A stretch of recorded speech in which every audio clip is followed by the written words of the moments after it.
What's going on, everybody? I'm Captain RoBear, and this is Critical Roles called the Netherdeep, episode 1.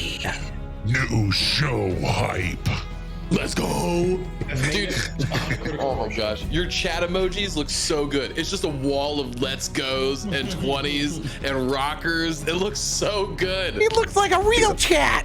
Oh, jeez. OG is in force. Yeah, he is. Our favorite little goblin. Lordy. I knew somebody would do it. Shake your booty, Saurus. That is fantastic. Well done. Well done.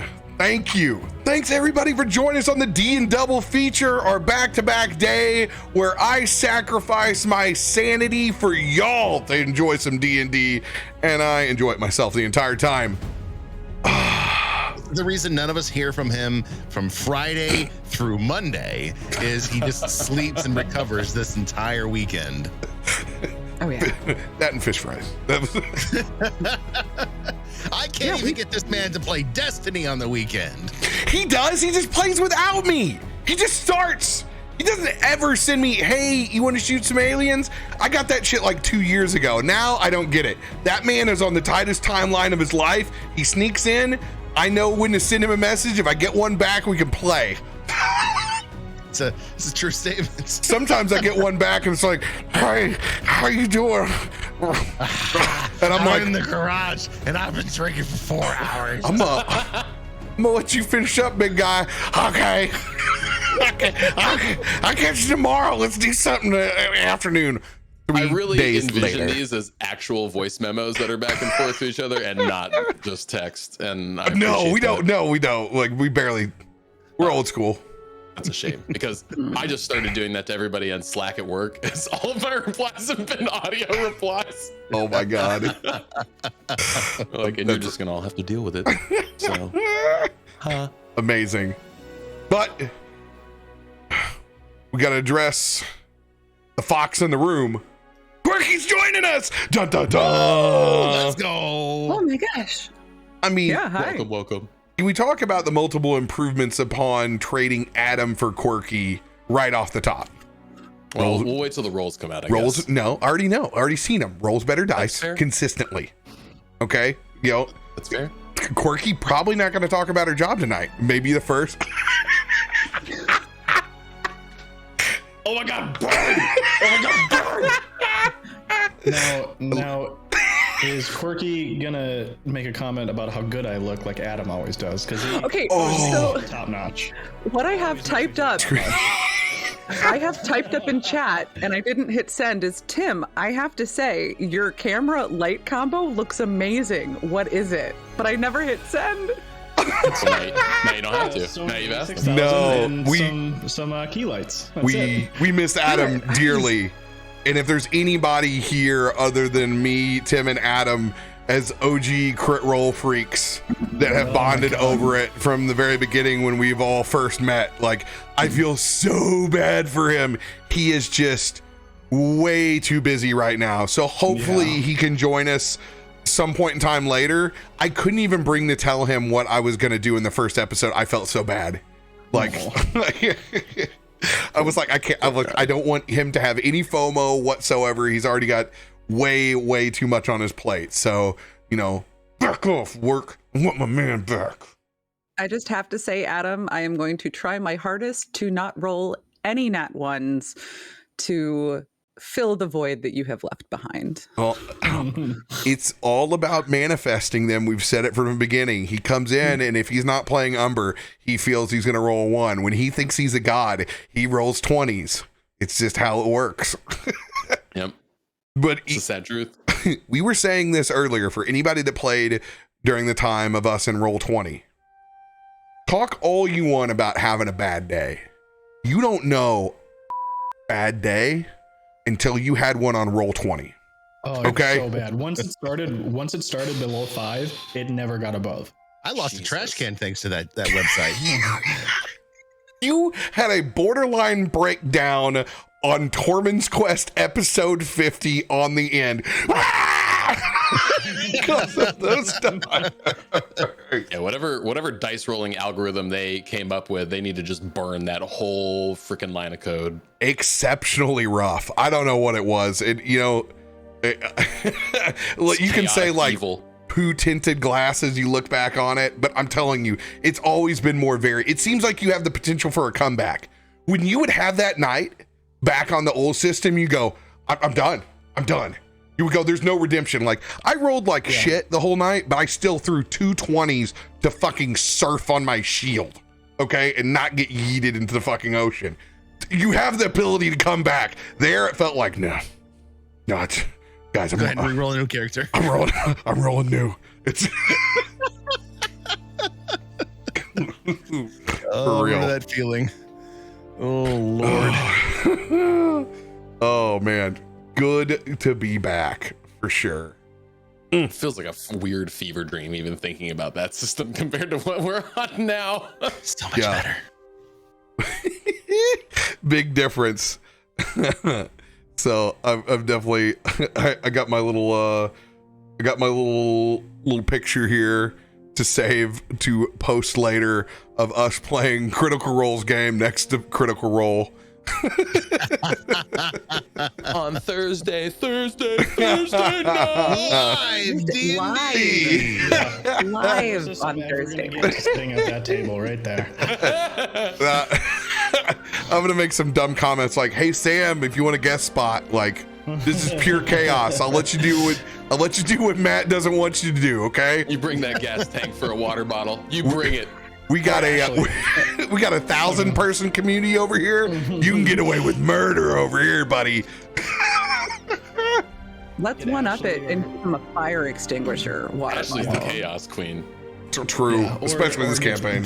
Get fucking Foster on here? Jesus. We'd all be done.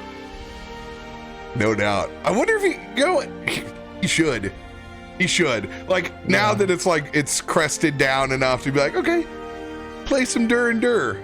Yeah, his podcast is pretty fucking good too. That dude can interview. It's just plain and simple. He's such a great, like, here's all my questions, but we're gonna ask 5 questions in between that come up. He just like bounces in right away and just knows what to say with stuff. So it's a great podcast. Him and cocktails are always a good combo. So we need to knock out some announcements for you folks. You guys want to let anybody know what you're up to, what you're doing before we begin this shindig? It's the most interesting part of my day right here. I actually have an announcement. Let's go. Tomorrow at about 2 p.m. Eastern time over on Rick and Rasp's Twitch channel, I'm going to be playing in Action 12 Cinema. We're actually game testing with the game designer. It's kind of like Fiasco, if you've ever played that. We're actually going to be creating setting up our own B action movie. And the dice rolls, we're only using D12s, really interesting system. Our roles and what we decide to do is going to create it. So we might do sci-fi. It might be in the 50s. It could be in a made-up, well, it wouldn't be in a made-up language. That would be way too much. No one would understand. But yeah, it's going to be super fun tomorrow on Rick and Rasp's Twitch channel. I want a Bollywood action scene so bad. Whoa, I like that. That's good thought. Yeah. So I'm writing that down. New language, near sniffer, near yet. It's your sniffer, never snare, snare, minute. For snare, for snare, snare, for snare, for snare, for snare. Death by snare, snare. For snare. Fucking snarf. Snare. Anyone else? Most dead comment ever. Who else got a big announcement out there? Anybody gonna be at Beyond Wonderland next weekend? I'll see you there. Woo.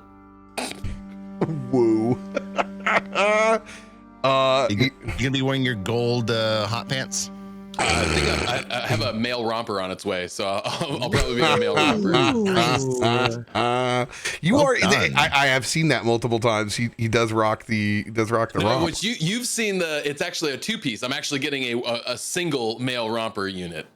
They realize when you have to pee, everything has to come down, right? Well, so I could do that move, and then it would be really funny if I left my zipper down when I pulled it all back up, because the mail robber does have a zipper. So I could do that move and then just show off that I have a zipper, and I could have avoided that. But we'll see. How do you know he doesn't do that already? Yeah, right. He's not the That dude in the bathroom that's just pants on the ground. Pants on the ground. Goes take a Pants on piss. the ground. I love that. Radio. Yeah.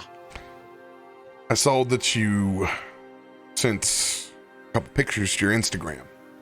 And yeah, they weren't cat pictures. yeah, this whole work thing on your gram again. Like, I think it's very cool that you're stepping up to the plate and you're covering the whole West Coast market. You have now the two greatest beer markets on the planet between San Diego and Portland in your back pocket. You're making moves and talking beer again. There was not a cat slide in there at all. Yeah, unfortunately, the best shot of the two of them laying on the floor grooming each other was interrupted because I moved and took my camera out. But this is as close as I got. They were there laying on the ground, grooming each other. And as soon as I went to grab my camera, Fortuna looked up at me and I was like, this is the only picture I got. Can I get a zoom in on Fortuna? Saw it here first. We have not seen these cats actually touch. It has been rumored. Oh, Look at that face. She's totally in a daze. Like, why did you move? I was so comfortable with getting groomed. You fucker. I was so comfortable. from hissing to best friends. Seriously, Gotta love it. I have a scar on my finger from introducing them to each other, and now they're just cleaning each other. It's like, oh, I knew this would happen. I told you. No, you were really terrified with me. We're like, yeah, I know. I was. Change. Yeah. The food situation's the same. Food only got better. Petting only got better. Yeah, exactly. You don't have a dog in there. They're happy. Like, Yeah. And they picked favorites. Like Ree she does not prefer me. She will definitely go to Amanda. And Fortuna, she still waits on my side of the bed until I Daddy's girl right there. are you kidding me? That cat is a. I'll come to bed that cat again. That cat marked her man a long time ago. Okay. Last night, Ree was laying on Amanda's chest when I went to bed, and then Fortuna was just waiting for me. And as soon as I got comfortable, it was like, all right, cool, there you are for the rest of the night. There it is.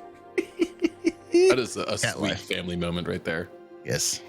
Why is he not sharing in the Cat. Discord? He's only got so much time. Follow him on the gram. I canceled trivia tonight because I didn't have any time. I mean, Follow that's this the man on Instagram. Hell, throw him a bone here, okay? He's Rusty Shackleman. Can't even say it with a straight face. Damn it, I've told you, propane's a serious business. Oh, anybody else? No, Tim's getting married. We're all going to be real rowdy soon, so enjoy that.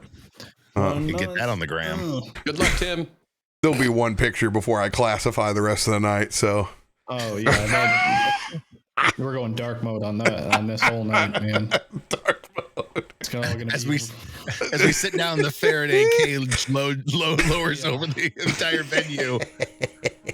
There's You're gonna do like the stand-up comedian move where everybody's got to put the phone in the little lock packet. Oh, no, Everyone I'm just- only gets the professional photos. That's Yeah. it. I'm just gonna walk by everybody's pockets with my magnet, just like nope. Just wipe the phone. Beautiful. Somebody's pacemaker's like. Should have been so old. So, this begins our adventure into D&D's new module, Critical Role, in D&D's first actual official conglomeration and collaboration on an actual campaign. You have some of the best, James Hake, Matthew Mercer, and Chris Perkins, all writers on this. And then there's like the list of people that worked on it is ridiculous. It's very, very cool. This is a different world from what you're used to. A lot of what we do has been in Forgotten Realms, and we've touched Keith Baker's Eberron and putting a wild twist on it. This is something that I thought originally that I would not do because it still felt like messing with somebody else's home game. And now it's become such a larger cultural deal from when we first started watching to where it is now. It's kind of taking a step back and looking at it from the fandom's perspective now that like, oh, this is just another Edverse, like Forgotten Realms. This is another Keith Baker setting. And it's going to be fun to put our own spin on it. I feel comfortable putting my own spin on it once it's at this level, because otherwise it feels like you're kind of tampering with somebody else's child. And when it comes to children, I like to make sure there's at least 17 of them if you're amps at the table. So we have a precedent for some strong breeding. So I want to take care of this child the best way that I could and not give it 16 siblings just yet. So we're going to be playing every Thursday night, starting at 9:30-ish as people roll in. Remember, they're going to have rolling schedules. We're all set up now within the frames, which is great. The hard work is done. This is going to be a preamble to the campaign. So if you're looking for anything right off the first chapter, tonight's not going to be it. We're settling in. I went ahead and wrote this before to get us in the mood for the game. Sit back, relax, and enjoy. And remember, we'll do our best to treat the setting with respect while still having a really, really good time, which is what they would want in the first place. So remember, if you're out there thinking, man, this doesn't look like Matt Mercer's world, because it ain't, baby, you're about to get Beetlejuiced. It's going to be a collaboration of our minds and the rest of our lovely players' minds that create this own wicked dimension that we're about to go into. So enjoy it as the port as it is. And don't sweat the small stuff. And it wouldn't be possible without our lovely Bing. Live dangerously, but drink responsibly. Voodoo Ranger, if you haven't seen it, it's the largest sponsor on the sheet right now. Raise those glasses if you got them in chat. Appreciate you, Voodoo Ranger. We couldn't do this without you. Thank you, thank you, thank you. Juice Force coming in 12-ounce cans near you. And of course, to our lovely patrons, Shabby, Shy Flames, West Wolf, and the OG for namesake. We could not do it without your generous, over-the-top patronage into all our $25. Thank you. You guys are keeping the wheel greased into the 10s and 5s, the 2 just the tips, and for everybody who supports here on Twitch, the live stream, and to all of our ridiculous card players. And I promise you, I'll be working in all of our top dogs from Stream Loots. When I have a nice little sheet, you guys will also be getting your honors because you support above and beyond. And thank you. I'm glad that you find value in our shenanigans and helping us not so hard. I need it. I need all the help I can get. All the help. Truly, madly, deeply. However, it's time to pick up this week fresh. The hum of small propellers and the buzz of magic runes fill your ears as a perfect sailor's delight. Pink sunset in the distance, low cruising, buzzing the tower Top Gun style, as you can see dolphins jumping up underneath our ship. We've come so low.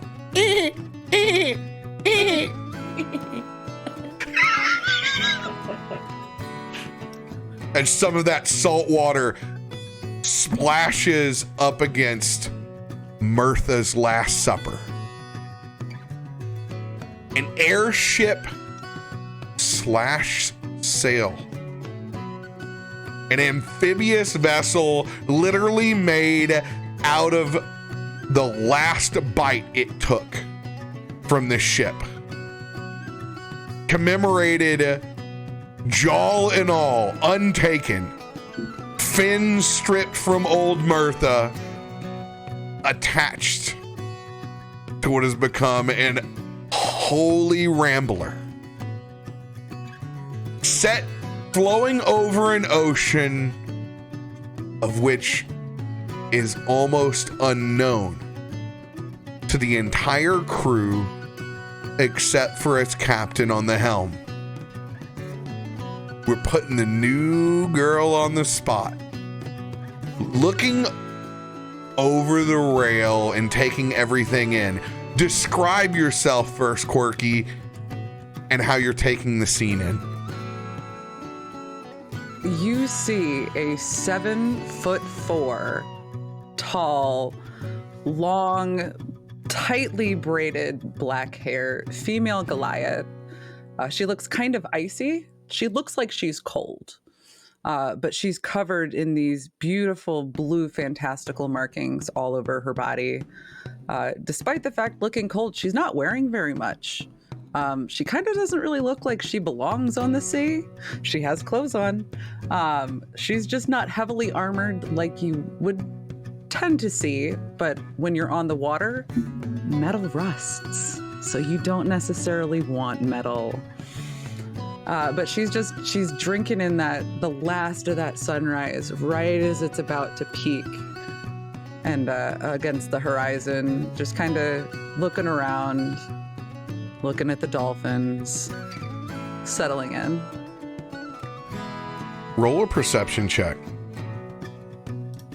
First dice, let's go. First dice.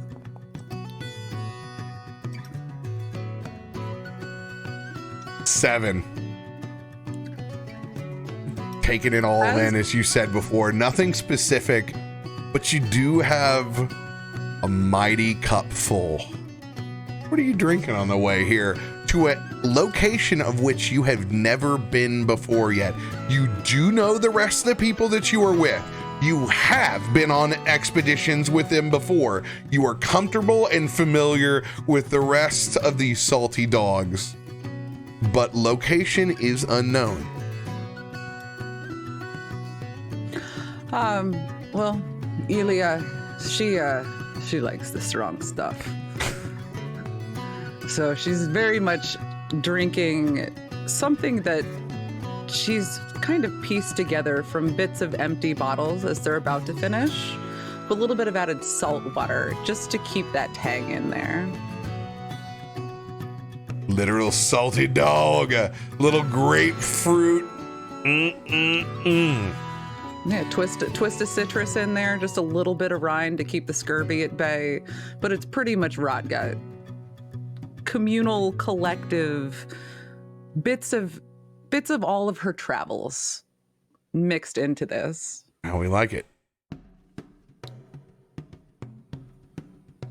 Not far from her. Just a little further down. Feisty. Describe yourself. Further south, you see Osorin. He's a wee dwarf. Nay, but 4 foot tall. But he's sturdy. He's real wide, like. Bald, clean head. Little bit of tattoos on the side. Got this beautiful steel armor all over himself that, as Illia pointed out, does get a wee bit rusty from time to time. And he has to keep his watch on it. Keep some of that patina from growing in, so he keeps it clean. But it's constant work.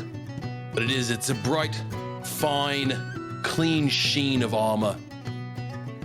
Gray weathered beard, long, 2 big braids coming down. Some earrings. A pretty beautiful woven necklace that doesn't connect at the end, but at the heads of each side, you've got these kind of look like cresting waves coming up. on the end. He's just there sitting, drinking, feeling the breeze, giving some of his own breeze to the sails, keeping this ship afloat. Go ahead and roll that Constitution ability check. We'll see how. This little fucker's full of silent but deadly. It doesn't do much for the sails as it cruise along, but Pickles, you get a good whiff. Go ahead and describe yourself.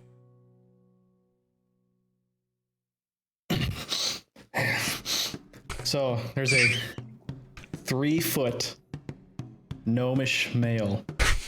Nice beard. It's long, but it's nice and trim.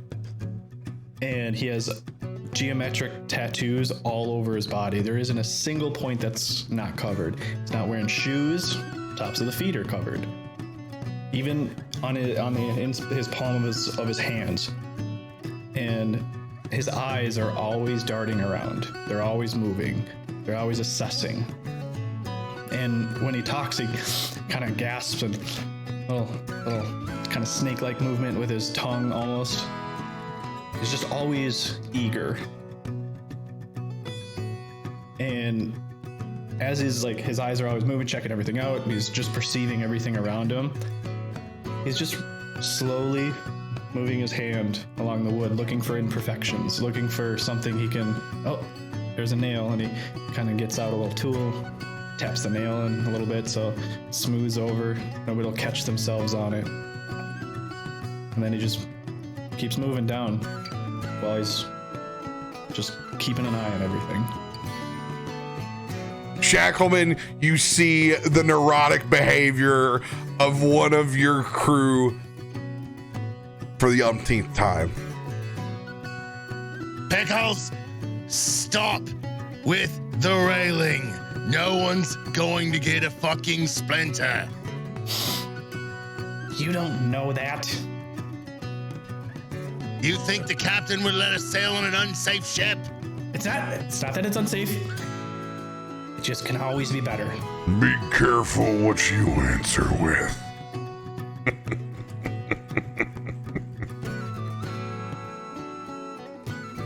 Describe yourself, Shackleman. Shackleman is a tall, slender, gaunt air genasi, pale blue skin, long blue-gray hair tied in a big braid underneath this black leather tricorn hat he wears on his head. Black, heavy mariner's coat, thick, stiff wool with a high-pressed collar that forms his face. You can see down the bottom of his sleeves, there's kind of a gold and black tattoo on his right hand, and there's a black and red tattoo on his left hand that you really can't see a lot of. Along his waist is a small, ornate censer tied in with a silver chain. You can almost see these wisps as he moves his attention from Pickles back up into the sails. I am here! Trying to make good time for Captain! Quit fucking about! I need you to focus! Goddamn air elemental!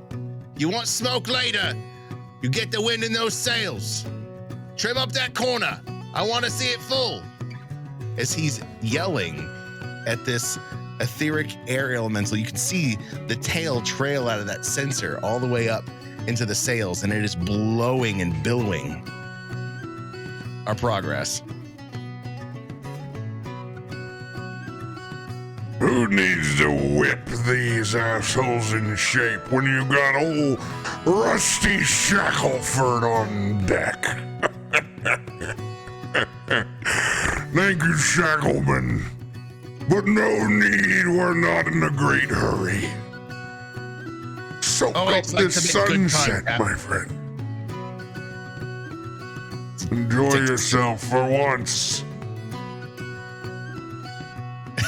He looks at you a little confused. So I am enjoying myself. I know, you need a fucking hobby. He loves bossing everybody around, doesn't he? He's got a hard-on for having a hard-on. There's no doubt about that. But that's why this shithead's my first mate, even if we don't have first mates on this boat. Wait, I didn't think we had titles. We don't, but he thinks he is. Don't tell him this yet.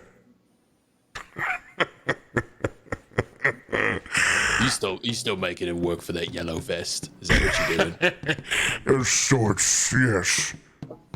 As a Minotaur sits behind the helm, full admiral cap on, well-worn, black and slate gray trench coat all the way down to match the well-oiled beard, only adorned by a set of gold jewelry on his braided beard and on the ends of his long ears. That Minotaur sits glossed, but with a gnarly looking teal green pale skin that fades to black, as if he's walked from the steps of the ocean himself. A little drownedish look to that Minotaur. Don't know whether it's show or bravado, or whether the man died 80 years ago and no one cared to check. Captain Solomon sits back, happier than a pig in shit, after knowing where they're headed and what it holds. Only sharing minor details to the neurotic Shackleman and a few to Pickles, who is concerned about where the vessel would be traveling over. I promise to all of ya that when you get here, our days of stealing pence from the penceless will be done. No He said that more about the last show. small. I may have said that, but this time I fucking guarantee it, and I put it on the gambler. And when he says the gambler, you know, the person that he has always referenced, the one who he is bound to, the compass of which he holds currently in his hand, has been gifted to him by his patron. None of you have ever met the gambler before, nor do you know exactly who the hell the gambler is. But when he speaks of them, he means business. As the gambler is the one who blessed me with this compass. Into its new seas and its bounties, of which we will take. You'll understand soon the seas and the bounty I have found. No. Where we're going, no longer the old ports of the Forgotten Realms. The Sword Coast seas long left behind. Those are old lands. I've made my prayers and they have been answered. We have new seas to travel. Why would we be floating above the ocean right now if it weren't for the newness of the land that we are in? And you do all know this for a fact, that in our vessel, if we have traveled the waters, we have to sail first, as is the oath to the gambler in Mirtha's Last Supper. However, we are allowed to traverse dry land in unknown seas for the first time by flight. How else could I prove this to you?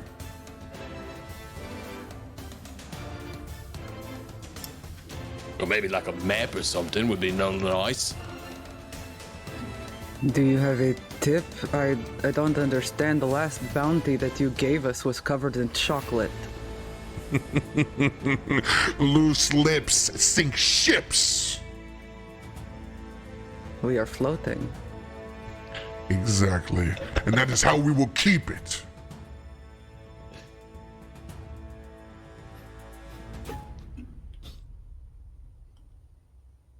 You don't believe me, do you? None of you. It's not that I don't believe you, boss. Just, been on this ship for, fucking 2 days now. Feel like we could get there a little bit quicker. Get a little hungry, tired of eating these fucking crackers. Is this a pleasure cruise? 3-day tour? I don't understand where we're going. I trust you. You have not steered us wrong. You steer a great ship, but... You want all the amenities of back home. That is your dwarvish problem. You take your creature comforts. You'd rather sit back on a couch than adventure, but we poke and pry. We take the dwarven out of you. Make you an adventurer. You can take the man out of the hill, but you can't take the dwarf out of the mountain.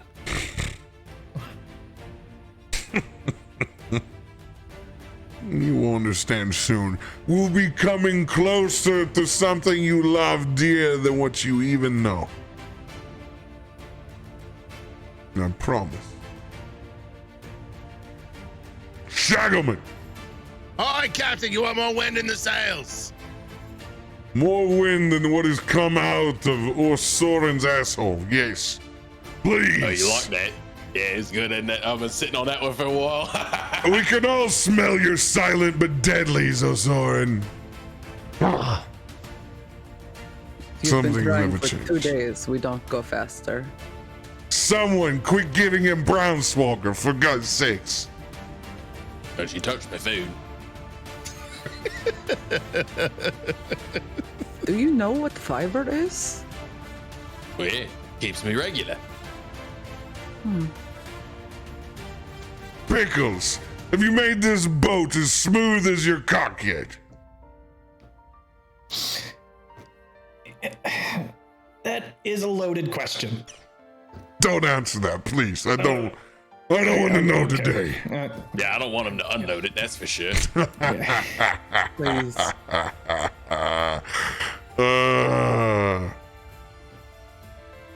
It's good to be back on the water with all of you. Truly.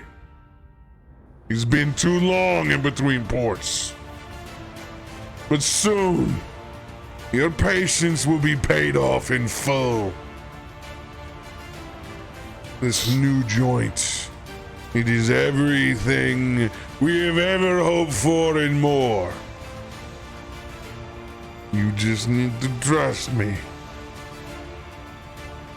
Osorin makes his way up towards, not quite the bow, but just to get up towards the front of the ship to see if he can glean off starboard side, seeing if we see any land, catching a good view of the sunset, squinting past that sun.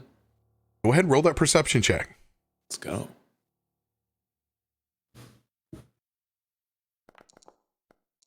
Oh, so close. Give you an 18. 18. As you peer out, one, water's different. That's the first thing that you notice. Sword Coast looks like shit in most places. Whatever this in-between is where we can't see land on either side of us, it's as blue as the Caribbean. It's almost fever dreamish. It seems like there's shallows and a coral reef where there isn't one. You know there's deeper water in between here where you set off to. But even the captain has you disorientated. Roll a survival check. Give you a survival check. Oh, Another again. 18. 18. You know that he kind of spun around. Like all folks who have a job, not necessarily trusting even of some of his best friends and crewmates.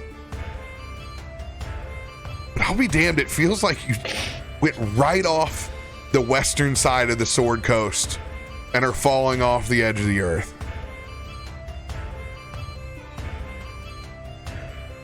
Well, seeing that there is no land around that can be viewed and just surrounded by this beautiful blue ocean, he looks down, catches a nice, good glimpse of that crystal blue water, takes a swig off his drink, and with maybe 2-3 swigs left in that drink, pours the rest out.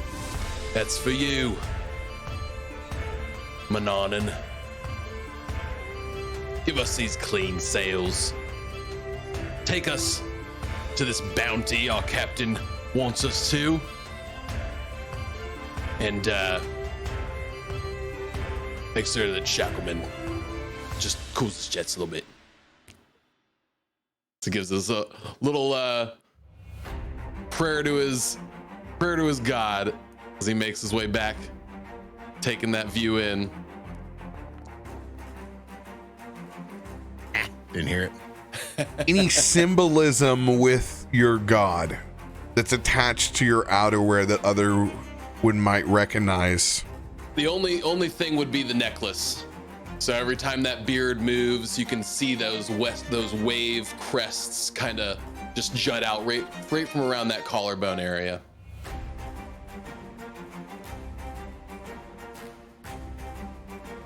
You like what you see out there? These new waters, they feel promising. I know you might be onto something. I told you this is new territory. I promised you that. Untouched, unfettered. Shackleman! Aye, Captain! Believe it or not, we'll be hitting land soon. I need you to get the oh shit handles ready. As he summons an all-white albatross that just shoots out of the ocean. Yay! Eyes up! That doesn't mean a break for you. Keep blowing. He points to his air elemental.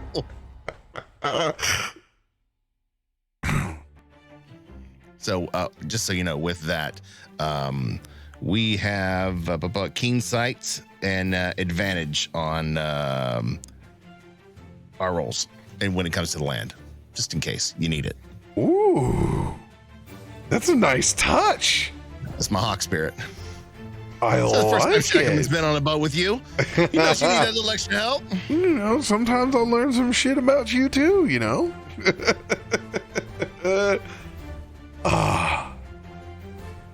And Shackleman has drug across. We actually have these like tethering lines on us. As everybody can carabiner in, we keep lines on us on this small vessel at all times when shit breaks loose. Not new to piracy over here, or having to sometimes because I was inverted. As everybody. Why are you tying yourself to the mast upside down? So we'll be right side up when we come back up. Carabiner on. Yeah, climb on. The captain's strapping. Don't forget, if you see red, you're dead.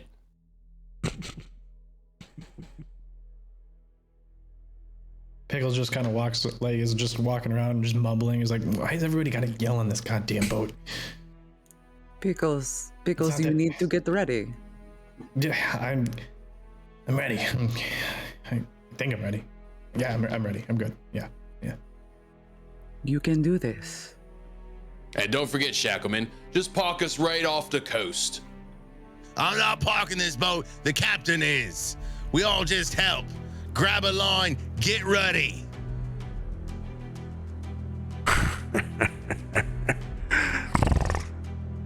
Land ho. You got You advantage on this see- perception check.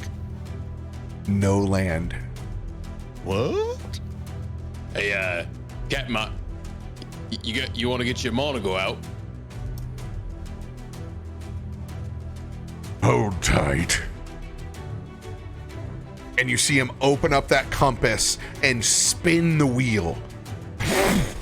And it does not shift the ship. But you see a vortex begin to break. As it surrounds us as if we're splitting time and space. And through these crystal blue skies and seas turn to a deep, dark blue and a rocky shore off into the distance. You begin to see land in a large alabaster white castle far in the horizon. The gamblers found us a new territory. Welcome to our new providence. Welcome to Whitestone.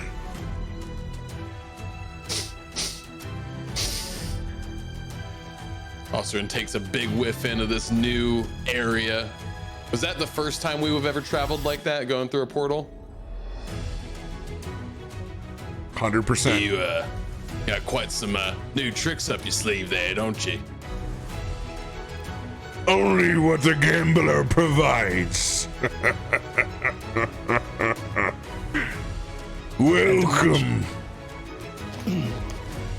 to new territory. At the mention of Whitestone, Pickles just stops moving. And his head slowly turns towards the captain and then sinks. Fuck.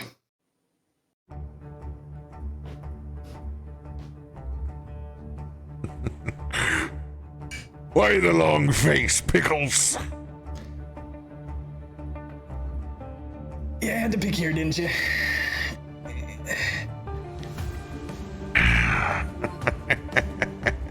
Of course we had to pick here. We have exports to haul. Legal ones. Easy money. He scoffs at that. You think it's funny, don't you? Ain't no such thing as easy money. Well, the gambler showed me this in a dream. And they saw a city built by this white stone. It's not marble. It's not granite. And by all means, I'm not coming up to pick up a load to build your mother's new annex cottage. And this is melted down. It does magical things. The arcane are looking for it. And it turns an emerald green. We sell it for top dollar back in the realms. They have nothing like it.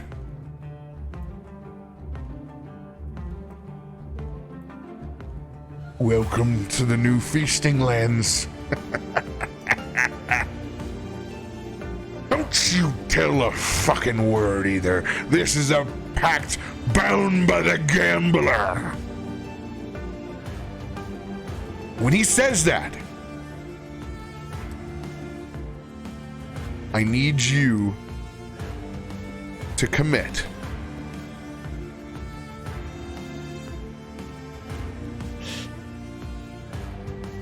This is a pact sworn by his fathomless, the gambler.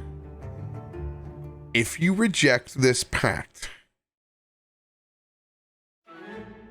the vessel will turn around now. You are not under any circumstances to reveal the location of Whitestone to anyone else. Do we have a deal, or do we have a deal? Osorin turns his head to the side and gives a quick peck on one of those wave crest ornate pieces on his necklace. Aye, we got a deal.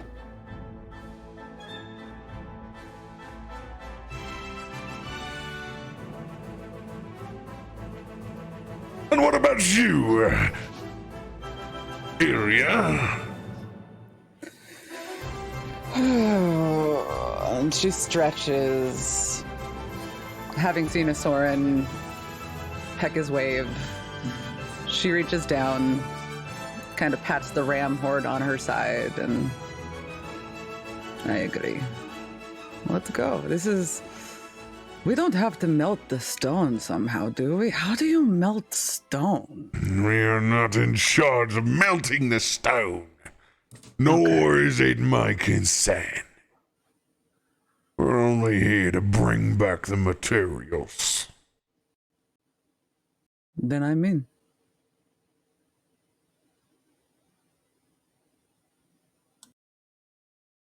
Pickles. Fucking Alexandria. God, gotta come back here again. I always gotta. At least it's on Taldori.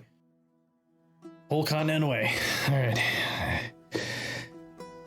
You got this. Yeah, I'm in. I just Pickles. as long as it's Pickles! what? Not many have been here before. Yeah, Osorin's definitely eyeing him, talking about these names. I need you to look me in the eyes. Not a peep. I don't care what you've done in Alexandria. This here, it's gold. That name is gold. This stone is gold. We let anyone else know. Our easy exactly days what this- are over. I know exactly what this stone is. I know exactly where we are. Don't worry. Not a lot of people even on this damn place know where this damn stone is. That's good. That's how we like it. Yeah. You're gonna discover that they don't like to be known. No, they don't. And they don't like our folks to blab about where their stone or what's it's turning into either.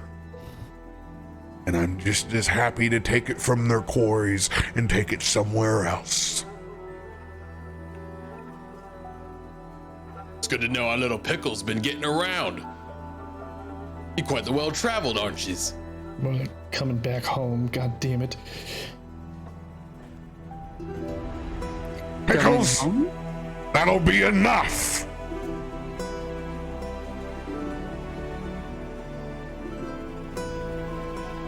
No Pickles just goes and finds another more nail. about this land. Not on this vessel.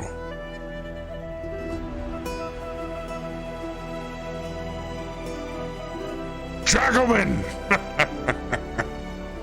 Oi, Captain! Ready for adventure, as always. Hear that, Amir? Full sails! We're coming You in better strong. give that elemental hell to make sure it keeps its mouth shut. I don't care if it says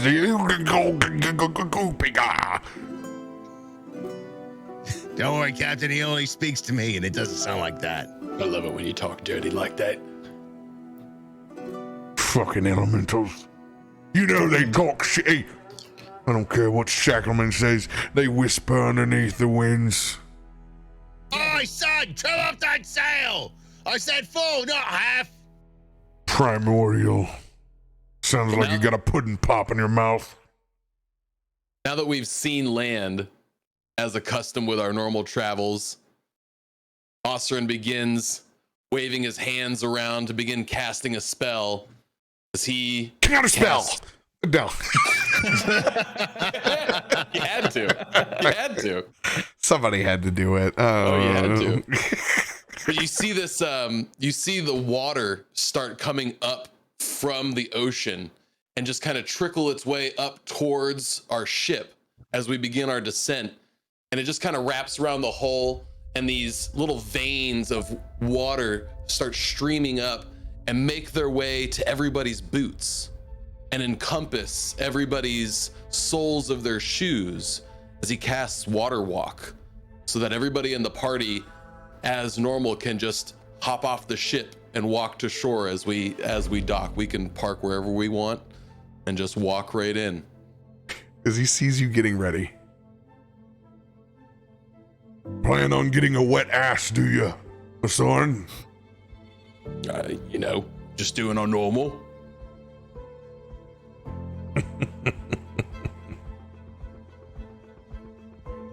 No need to worry. Whitestone doesn't have a port. Remember, As he peers over the edge. there's a reason we're not sailing. And as we cut past that rocky shore, we begin to ascend up and over. You see that as we finally leave from being over top of the water, he just drops that spell and all that water just releases and just splashes down. And thanks for getting me boots wet. Well, How that's much the I cool love thing, right? that. You notice that it doesn't actually get you wet at all. It was just making its way right to the soles of your foot and then just pulls away. These fancy folk around this territory. We got a skyport.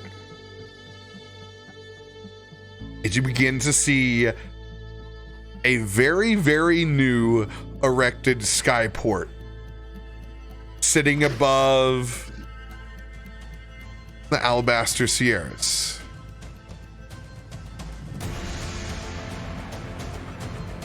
One more reason we don't need any of the competition knowing where we are.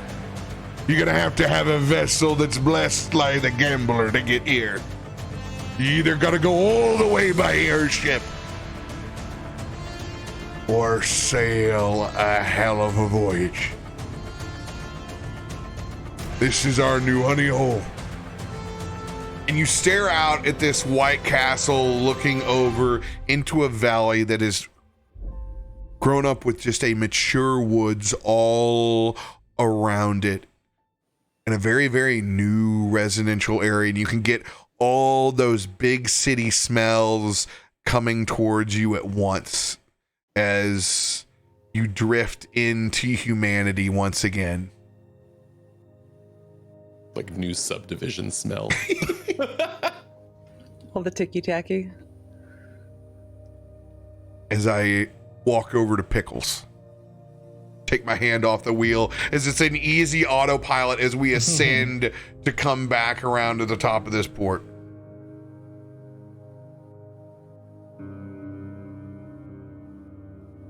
You can't say they haven't done a lot of improvements, mate. Don't know when you were here the last time. But it's not the white stone that I read about.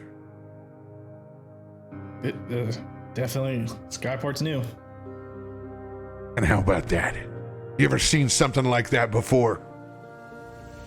As he points over, and you all see the biggest tree that you've ever seen with this kind of foliage.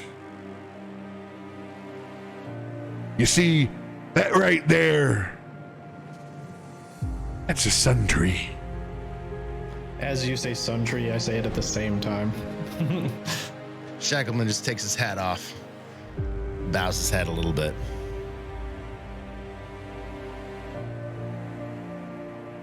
Matter of fact, we got an appointment underneath that sun tree.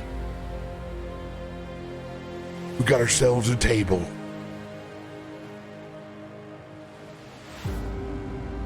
We got a drinking and eating table just for all of us while they fill us up with that white stone. Can you believe that? Pirates going legit.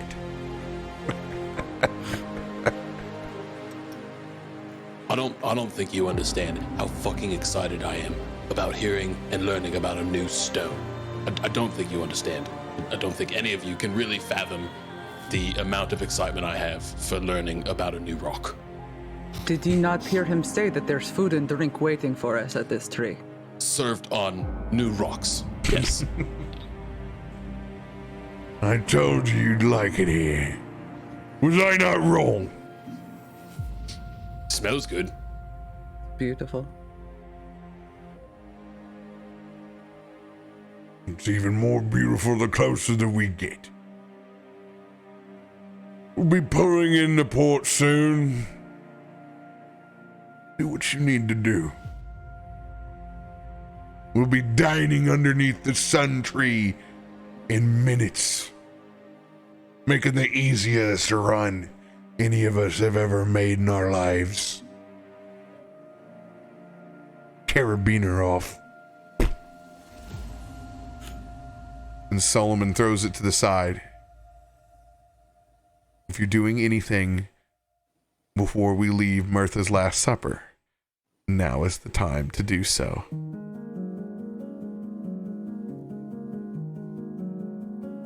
You heard the Cap? On hook. That means you too, big boy. Come on down. She speaks to his wind elemental. Good boy. It slowly comes back into that sensor, and he lights his tavern pipe. When your elemental comes down, Solomon makes sure. Good skies, good skies.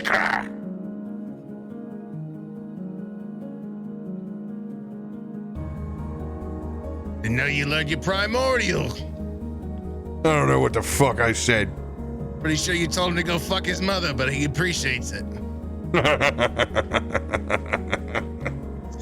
He smiles just a crack. He lights that tavern pipe, and as he blows out that smoke, he uses a hand to turn it into a ball, and he slowly feeds it into that sensor. As your reward, yes, we're the good boys. Take a rest, or we go into port. Osorin's just doing the normal, getting ready to hop off ship, cleaning up the rest of the deck, getting the rope ready for docking. Yeah, Illia just kind of goes and she keeps her belongings in a barrel. So she just backpack. Yeah, like literally it's got the barrel strap so she can take it anywhere. But she goes ahead, she stores her drink in there. She removes the axe that kind of anchors it to the side of the boat, straps it on her back, and kind of starts testing the rope to see if it needs repair, if it needs replacing. And she's excited to be getting off this boat and somewhere new.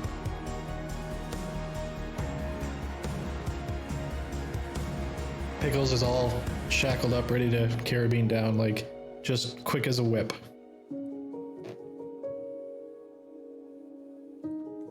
Osorin, have you seen him like this before?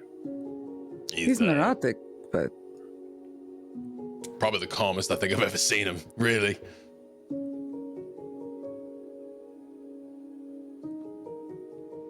As we settle in to the smoothest skyport you've ever seen, attendants there waiting and willing, as Captain even tosses a small coin, flipping it up and over to a handful of attendants that easily guide Mirtha's Last Supper down as we step onto a boardwalk. And from this high setting, you can finally see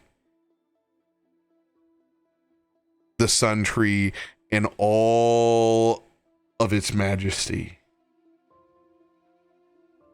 Still far from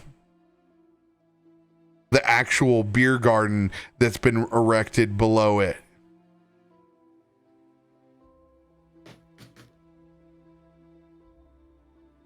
But you can take in the sheer size of it and the god rays that are coming in between the leaves that you can see now. Little slice of heaven, isn't it? She's beautiful. Yeah, she is. As Osorin immediately starts walking towards the stones and is totally ignoring the tree. You're feeling the stones. I was talking about the tree. Look at this. Look at this beautiful white. Look at this. I've never seen a sheen on it so clean. This is magnificent. There's a couple of high schoolers that are working the port, and they just shake their head as they see what is probably the 100th dwarf in their lifetime come over here and lose their shit over the countertops and the railing. And especially anyone who's coming from a skyport, because this is affluent. And we look like the fuckers who just walked out of Reno that hit $40 million on state lottery. Osorin's close enough to licking the rocks. Like his face is close. He's sniffing it, feeling it, putting it, like listening to it. That tongue comes out. Pickles, from your anxiety thus far, please give me an intelligence saving throw as you can see him losing his shit.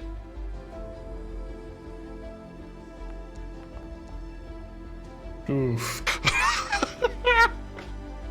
That tongue gets out further. Immediately boot you in the ass. I'm sorry. See that piece that he found, he's holding on to, he puts it in his pocket. You'll see why I did that later. Oh, Pickles, you should have let him find out for himself. Would have been amusing, to say the least. A little bit, yeah. I mean, You're saying I shouldn't lick it? Don't lick the stone. How else am I supposed to know what it tastes like?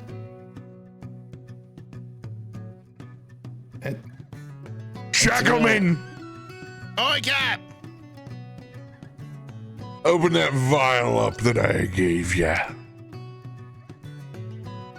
Without hesitation, he just pulls it and opens it up.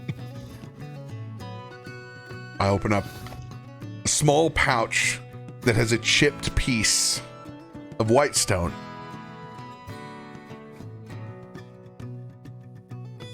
Give it a good old-fashioned watching. dab, Shackleman. It's a touch then, eh? All right. As he leans that vial over, you can see that liquid slowly run to the edge, and one drop falls out. And just a hiss. In fizz, and it bubbles up, and a little bit of smoke over the top of it. I ain't saying that your tongue can do these kind of tricks. I'm just saying that you don't want to lick anything that looks like that. And he holds up, and it's jade green, slick as glass on the small drop that he's put there. It changed color. And even those kids over by the side are like, oh shit.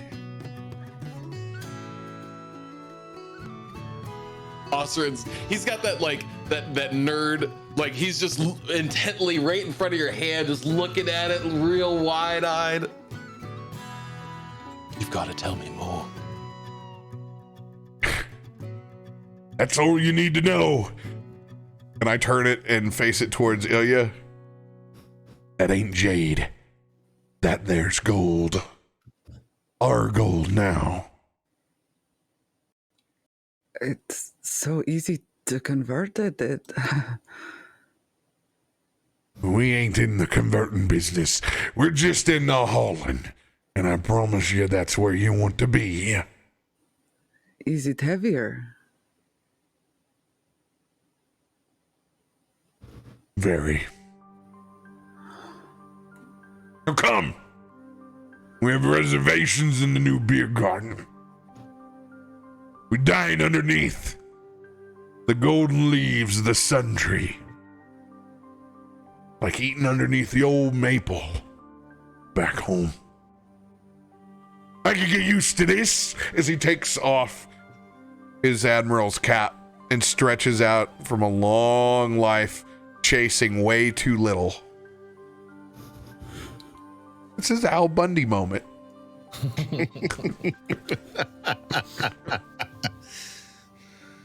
There's a little extra pep in his step as he begins to walk down this boardwalk that heads towards an area where you can walk down, you can take a promenade, but there is a ski lift style that's actually the other high school workers you can see have this old school manual lift. Now there's some serious pulley work that's gone in here, but still manual. And you can see just that sense, Osorin, there are mechanics here that intrigue you above and beyond. Roll a perception check. Give you a perception check. 15. You see a set of riflemen held up over the port. You've seen black powder before, but not like this. That's a repeating rifle. And you can tell, longer barrel than anything you've seen smelted. Massive chamber with a bottom lever. Just eyeing it up, you can tell that they have repeating rifle technology that you have not seen before in the dwarven forges of back home. Not single shot. A game changer. Just calculating, there could be up to 5-6 shots in that thing, almost like a revolver. Hey, Pickles. What's he got over there? Looks like some tech I ain't ever seen before. Is that a repeating rifle? It's a demon creation. Demon creation? They got demons here. I hate Demons demons. everywhere. Do you not know that there's demons everywhere? Well, yeah, but I don't want to be in a place that embraces them. No. It's a very, very weird, long story. I don't know how much of it is even true. It's a myth, or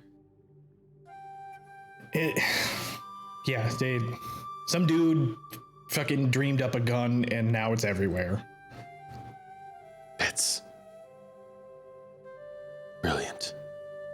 Yeah, is it though? Looks beautiful, I'll tell you that. Yeah, put it in the I'd like wrong to get me a hands. hand on one. Put it in the wrong hands. Put it in my hands. I'd be okay with Like I that. said, the wrong hands. This is a treasure trove of new and exciting things, and I feel like a young chap again. I feel nervous, so You always feel nervous. You look nervous. Everything about you is nervous. Just relax. right. Just relax. I'll take that one to heart. Thank you so much. As he's already walking off to go inspect more stone carvings and any of the other intricacies that are to be found in the immediate area.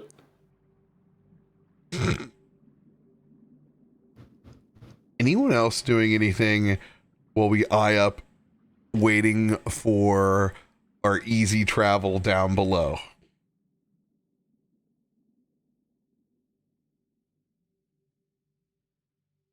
Pickles is keeping an eye on the teenagers that were so shocked and interested on the conversion.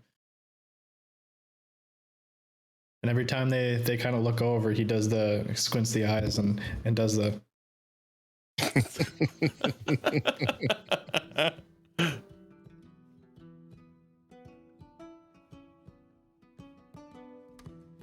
Shackleman, Oi, Captain! take out your eye in the sky. He circles about this albatross that's flying above, signals it, and flies up way above us. She's looking. Question is, what are you looking for?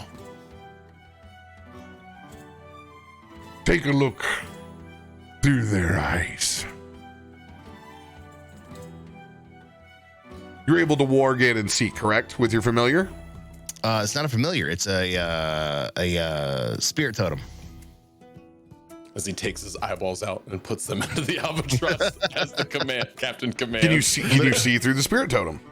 I can only receive buffs to the spirit totem. I cannot see through it. I wish I could. That would have been really fucking cool. But I can use it to give me. I mean, that's the way you're able to do with familiars. So I'm gonna let you. It's kind of standard. I'll let you. Cool.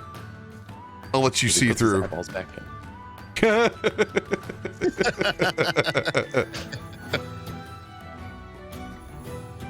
Just put my hand on your shoulder, and then his green eyes roll back into his head. He's on the wing, flying above the port. You see, Shackleman, look at this. All of this white stone here and the alabaster sphere is waiting to be harvested, but kept away at bay within the forest in its own mountain range. All the pirates of this territory are all over in the Searing Channel. They're all far, far east of our heading. It'll take days by cart and too much damn labor to carry all that heavy stone all the way over to their vessels.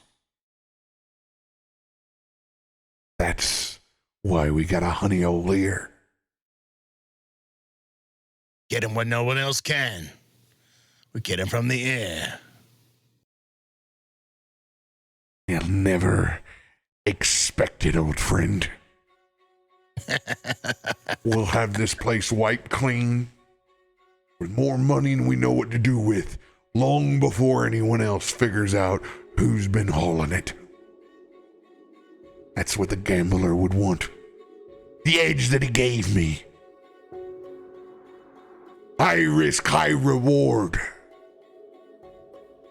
Quite the risk. And I like it. And that's why we're not on the material plane we came from. Welcome to Exandria, my friends.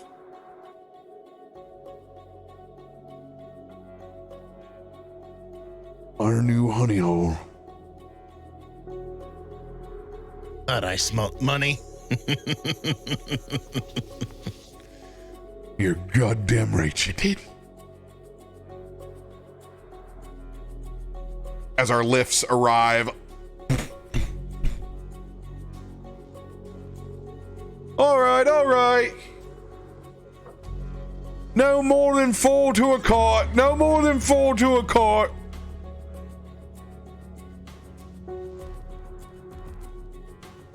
Solomon walks over and he tips early. Something you never see him do, Shackleman, or anyone else that's been on multiple voyages. That'll be all right this time. We're only headed down. We'll split up on the way up. We'll be carrying a little bit more than when we left.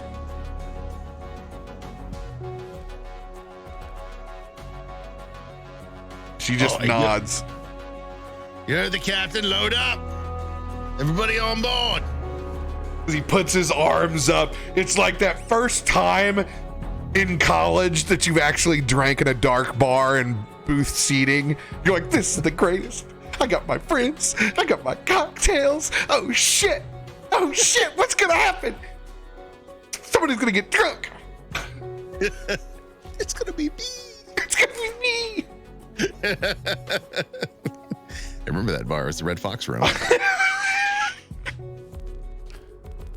But imagine as everybody is getting ready to load up. Finally, Osorin will peel his eyes away from whatever ornate carving thing he was eyeing up, finally realizes that we're getting ready to leave, who hasn't been listening really to anything that's been talked about this entire time. He's been totally enraptured. He does this fat, stubby dwarven run back over. Hey, don't leave me. Hey, wait, no, we got much more exploring to do. I'm sorry, they said only 4 to a car. I don't know. It's okay. I'll take the next one. No worries. Get your ass over here now. As he pulls out one of his long chains and it glows that teal ethereal. And I'm going to whip it over to grab you and pull you into the cart. I know it's a little unfocused, but that seems a little unreasonable, Captain.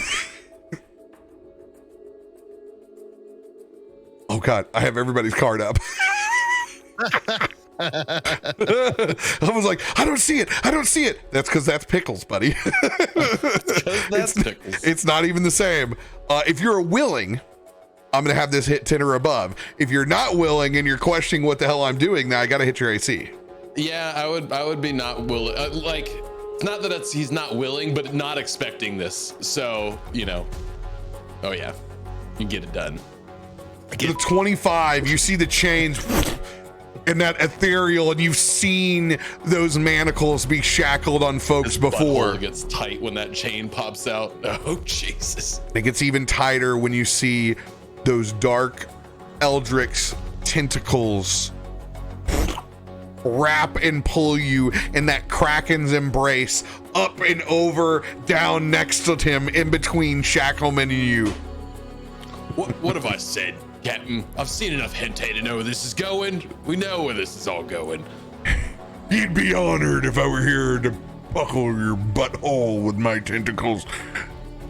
We got bigger fish to fry, Osorin. And nobody wants to see that show.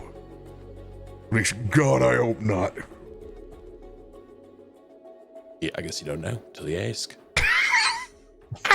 I look at Shackleman. Don't let him lie to you. I know what he's into. I'm into too many oceans, too many islands. That's the look of a desperate man over there. You see Holy shit is what he is. You see the grip when he takes the helm? Oh. Only a lonely man could hold on like that.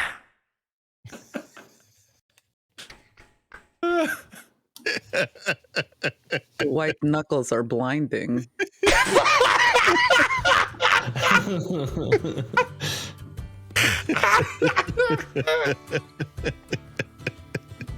And a set of blushing teenagers unhook us as we scuttle our butt down to the end of that conversation.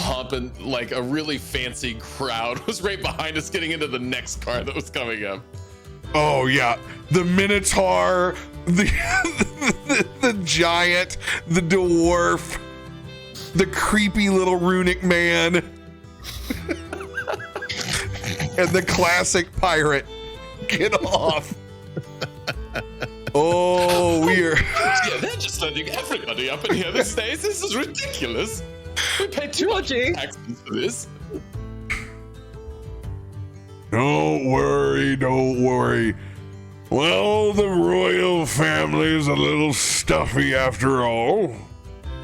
They're a hell of a lot better, I hear, from the previous management. They've been around here for a while. And while there's a lot of ruffles, and it's a bit more Victorian Gothic than what any of us here would like, certainly aren't the Isles we're used to. We can get used to the cold if those winds blow green. Hey, I like what she's saying. Oh God, there's another tentacle! Oh! As a cat jumps up over there. Georgie, keep control of the puss. The royal puss cannot be disturbed.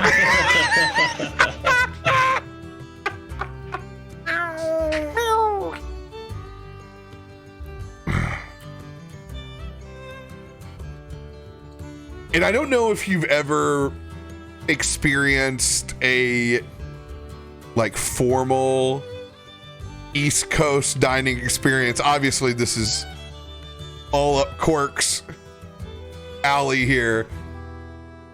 Think East Coast, very, very Virginia dinner. That's where I was at.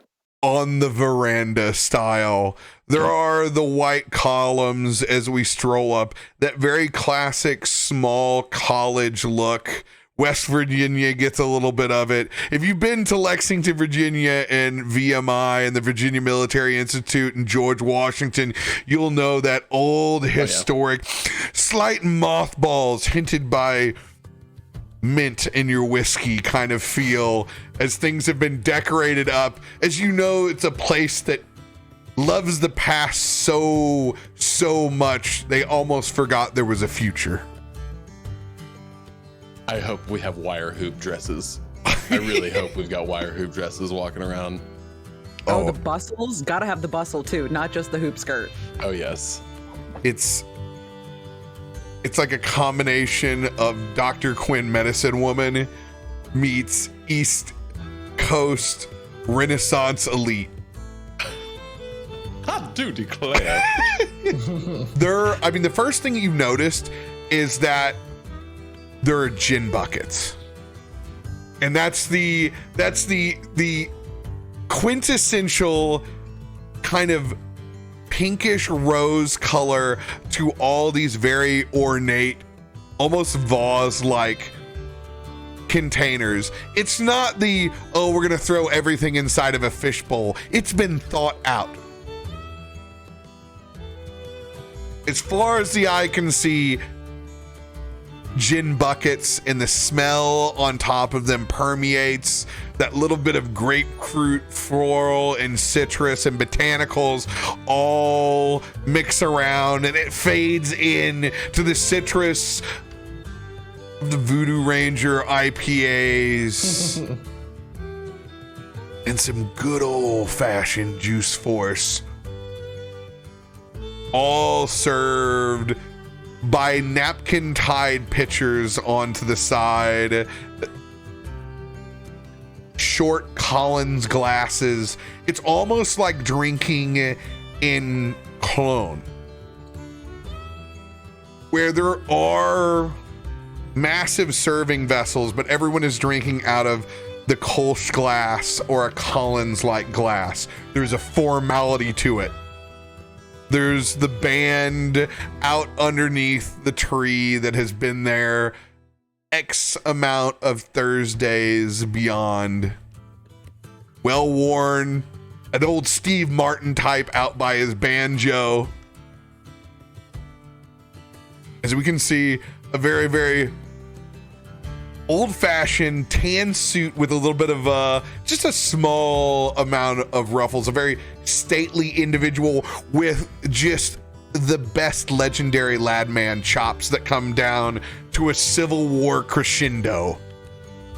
This man has worked at every university museum you have ever seen him in, and if you mention Ken Burns, he'll his pants immediately. As he takes out his pocket watch and sees that we are precisely on time. Party for 5, I see. Welcome to Whitestone. Please follow me to table 47. Oh, you got us a table, Captain. That's almighty fine of you. Only the finest for my crew. As everybody knows, this is the most money you've ever seen the captain spend, ever. And you've never seen him tip early, let alone before there's any service. Captain, are you feeling all right? Never been chipper. So worries me. You've never been chipper. We're businessmen now. Can I not enjoy the spoils of the find? Why not? We don't have to kill for... He catches himself. It's just an old lady. Oh, fanning herself. Kill varmints for a living, you know, in our pest control business. Quite a successful one, if I do say. Anyone needs pest control? Welcome to the north.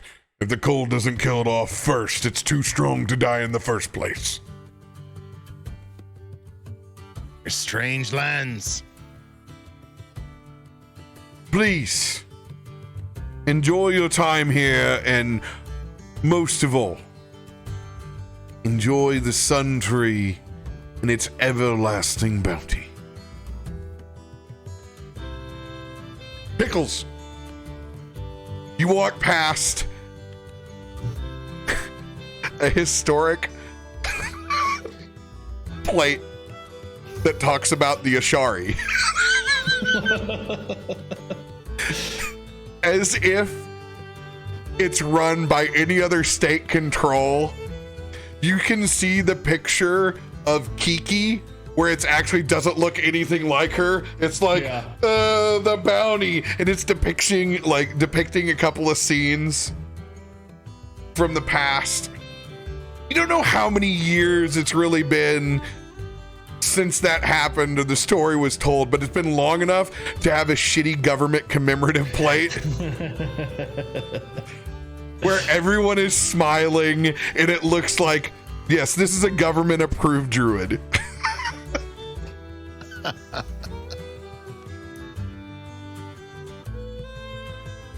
What you see down there, Pickles? Just so many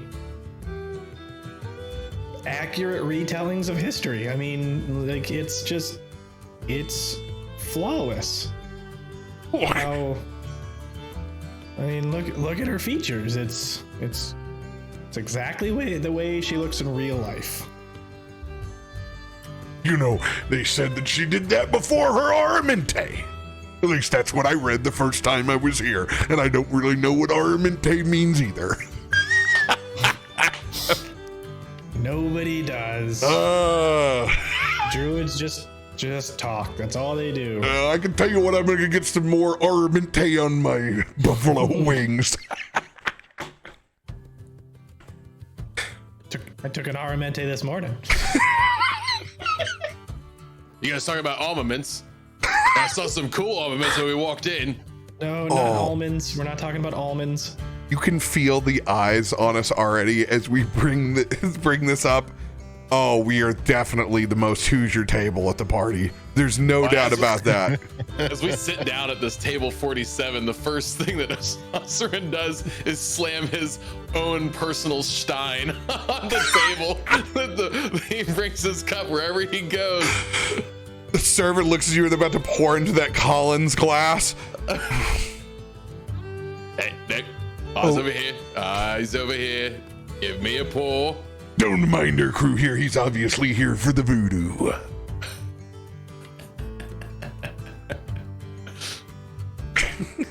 Bring that thing with you everywhere you go. And don't clean it neither. Not one time. Nothing but good drink goes in this cup. That pea shiver like, And you can see, like, if you look on the inside, you can see all the different rings from the different just drink that's been in there and just sat in that cup for too long. All the sediment that's just sitting there on the side. And there's that waiter shaking his head, pouring into this. You can blame it all on our roots, where we showed up in boots. And I'm sorry we ruined your white ruffle affair. How does it smell worse than your wind? As he then takes a big swig after it's been filled.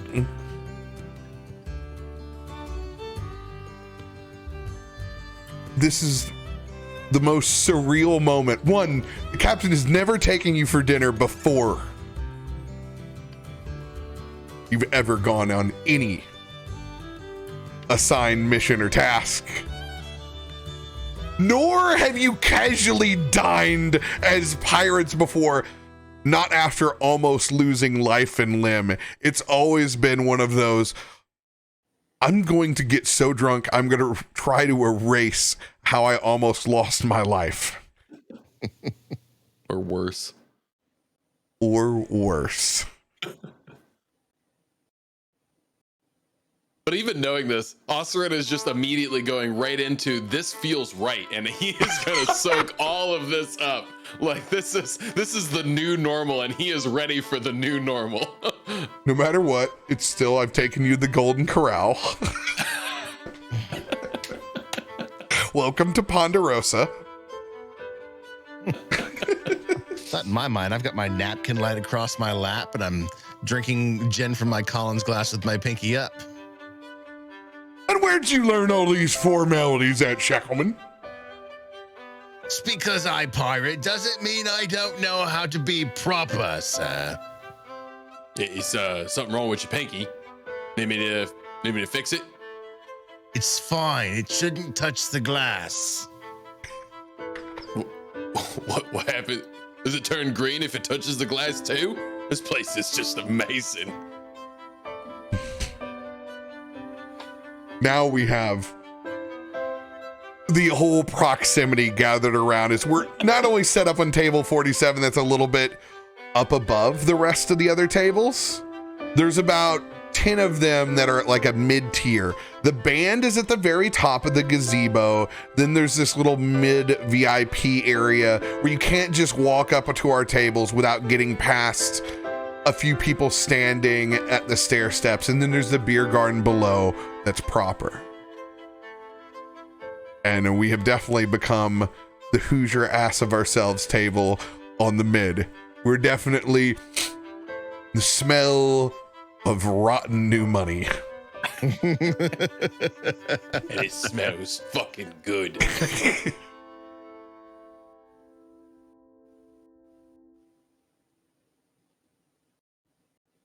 Go ahead, take a look at the menu. Oh, your food here too? Dinner is on me. Yeah, I'm gonna do one of everything. He doesn't even look at the menu. Just folds it up. as soon as he hears free food, he knows what he's ordering.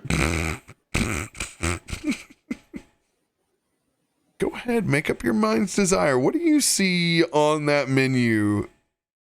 Maybe it's something new that you've never seen before. Think proper East Coast steakhouse that meets South Carolina seafood.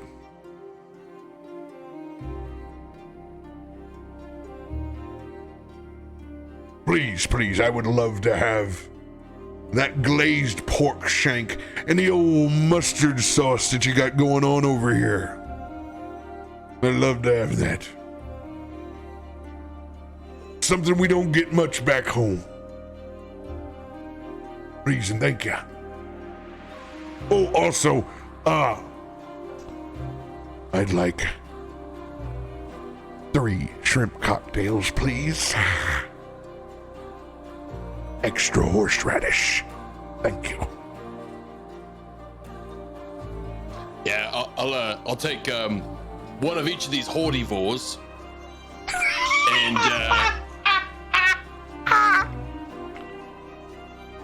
Excuse me.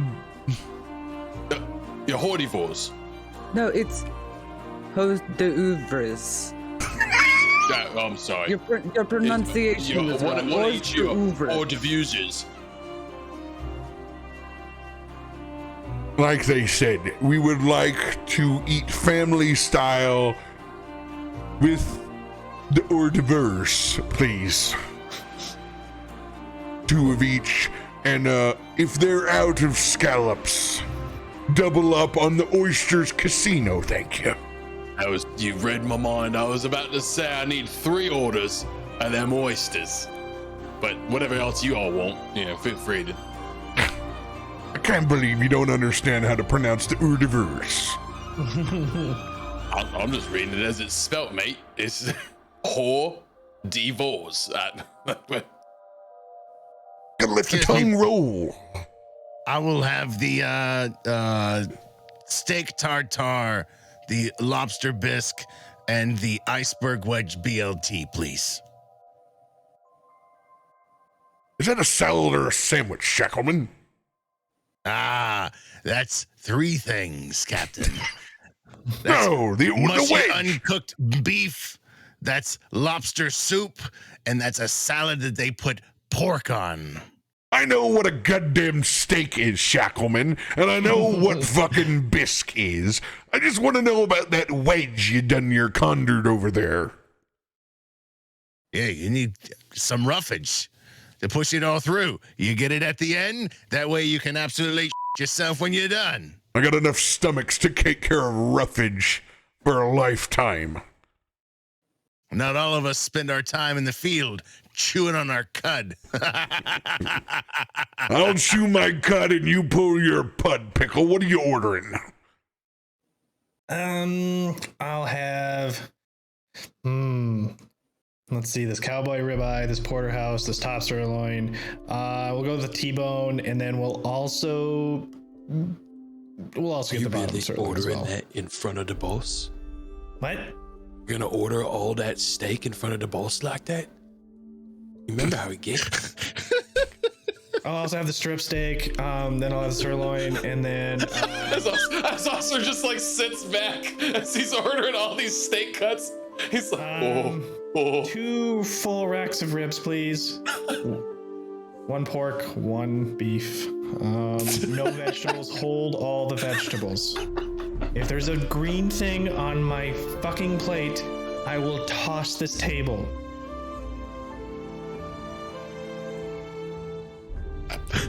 They write it all down. You can see that white. He's the one with the white knuckle crypt on the edge of the table.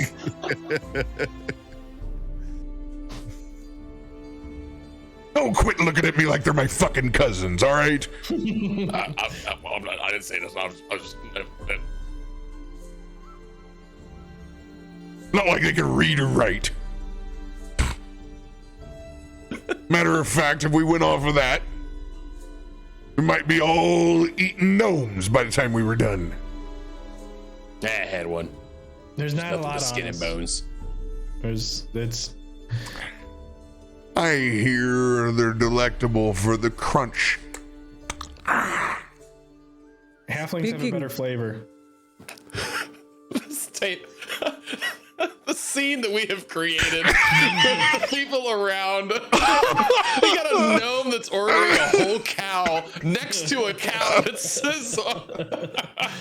I beg to differ. We've been on the sea a long time, and I think Dragonborn tastes the best. Kind of like chicken, but a little gamier. I'm just saying, it was like of the small folk, halflings. They eat a lot, and they're just better tasting. When you say dragon folk, there's a lizard folk that is dressed to the nines that looks like a coat that only Prince would wear. They throw down their silverware and their napkin and get up. I have heard enough. I have never. Not in the 18 years that we've come to this establishment. But they still have a little strut, like this weird little. They formally walk out, coattails and all. I am you see- leaving. Pickles just kind of like stretching and seeing what's left on the table over there. And then he, like, all of a sudden it's just, he's gone, and here. And he comes back and he has all the uneaten meat from that table. The waiters are back in the corner looking at it like, what the fuck just happened? Is this fucking this gnome all tatted up? There's a lady. Shoo! Now shoo! As you went in for some macaroons too close to the tea, as they're still there. And it was like so quick too, like it was just under the table, and then all of a sudden you just saw arms from the other table, just like doing this, and then back in the table. So fast, so sneaky, so quiet. Give me a sleight of hand.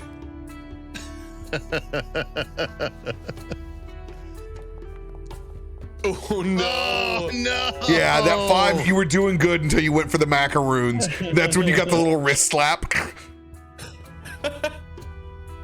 No! It's a floating hand!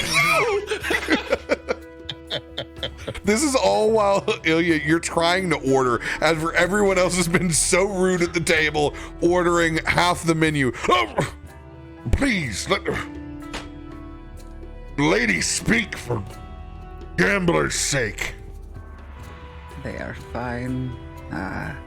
I would like the chicken whitestone, the petite lamb, and the Eastern fried pickles with the remoulade.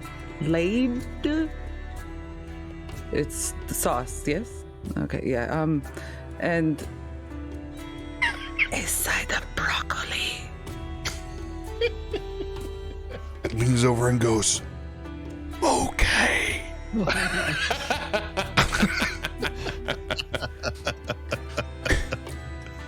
Steamed.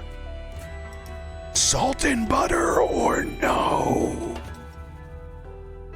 Yes, please. Crisco, if you have some. Grimaces. It'll be coming right up. I was wondering who else was going to be getting the laid sauce. Oh, it's like, what? And he realizes the waiter has long moved on.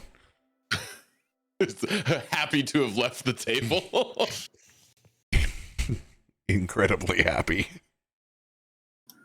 He's just horrified by realizing that he has to bring out an entire cow. But you didn't order the petite filet, like no tenderloin. Nope. Mostly bone in. All the bone-ins. So, what do we think so far this mercantile life? I can get used to this. To be honest, it's a little odd not to be fighting for our lives.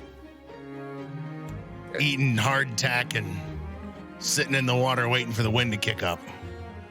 Oh, believe me, when this food hits you in the morning, you're going to be fighting for your life in a whole different way. Maybe it's because you are eating so much meat.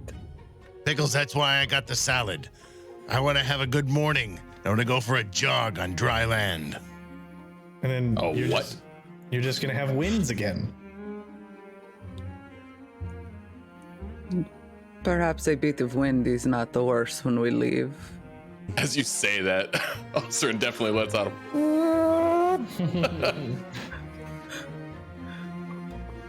The beat of the air, I might take a little umbrage to you polluting it with your absolute harsh shit. No offense, Captain. None taken. None taken at all.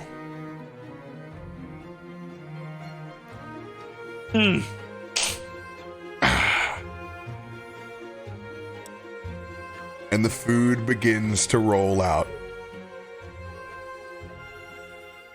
In just this ridiculous feast. It's almost like going on vacation. Is there a souvenir shop? I really want to get one of the Whitestone Vineyard shirts. Full on front pocket. I'm sorry. Yeah, no, it's Whitestone Vines. Whitestone Vines. I apologize. You gotta get the little stuffed rhinoceros. Or not rhinoceros. It's the dinosaur, the little stuffed dinosaur. You had me at stuffed. Or the bear. You can get the trinket. The trinket, you say? What? That's the name of the bear. It's like a little stuffed bear, and it's got like an armor set. What a ridiculous name to give a bear. I don't understand.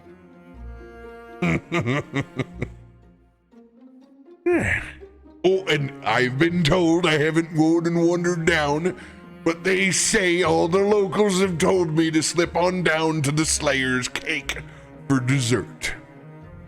Oh, dessert. I better save room. Matter of I'll need all these fact, holy fours then. I got ourselves a red velvet cake with cream cheese icing waiting for us when we get there. I made sure to put it in the precise time that when we'd be back.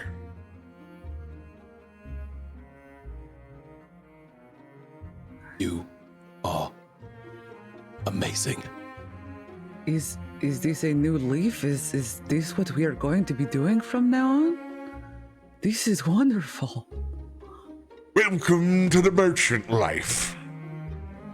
High society and all. We might even be printing business cards before we're done here. I've always wanted a business card. What exactly would your business card say? Osorin, tamer of the seas, carver of the stones, and the wind, your sails. Breaker of wind. That's what I was waiting for. Breaker of the wind. Pickles got it. It's a tongue-in-cheek. Spot on. You're missing it. I can't be too obvious. Well, I can tell you, Sawyer, and Sawyer ain't getting no more of this party's money. You should put not as dense as stone. That's pretty It's Osirin. not be true. Stone liquor. Fucking idiot. And that is why I love you, Shackleman. Not a rusty bone on your body. Not yet. I've even arranged a small presentation. As the food finishes coming out, and the shrimp cocktails and the scallops and the oysters casino arrive. It was the fanciest Miss Minotaur's ever gotten. Sets his hat to the side and begins to stuff that white napkin in between his chest hair and his oh so needs to be washed bovine body. Mr. Clementine here from the quarry is here to give an explanation of our new investment. Roll a perception check on Mr. Clementine. Everybody? Yeah, anybody wants to. Who's not like knee deep in their food. I'll be honest, I would be too. So if you don't need to roll, you don't have to. I was gonna note that just as all that food gets set down, and Osorin reaches out and grabs two big oysters and puts them up to his lips, he pauses and looks at everybody and says, "You know, chaps, this is a chef's feast." As he slurps both at the same time, as he does use his chef's feast card. Oh, So the it's, traumatizing 9, I do 10 to hit my own crewmates here. They look like they're all prepping for battle. Please, you can at least chew a little bit. As they'll analyze it, as everyone's like it just looks like it's a trove of savages going. Hey, I don't know if we're gonna get to eat like this again before combat, so we're chef's feasting, okay? Shackleman's sitting there with his plate in front of him, two pinkies out as he's slicing into his tartare. I swear, something's wrong with your pinkies, mate. It's what the fucking high society do. Yes. I Should have feel brought like, the why would you have a pinky if you weren't supposed to ever use it? Seems like a weird digit to have. Because you don't want to eat like a savage with your whole paw. This shows you have class and you know how to use a fucking fork. I see his whole ham fisting the fork, doing that real ugly. Thank you for proving my point.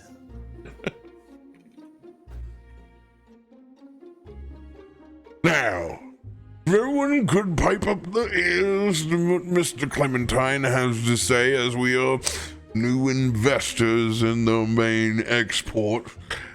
As you guys stare, 11, 12, 5. Shackleman. Ah. You see a twitch in this man's arm as he's holding a set of papers, and he has removed his small round spectacles and has wiped a bit of sweat away before he's even started.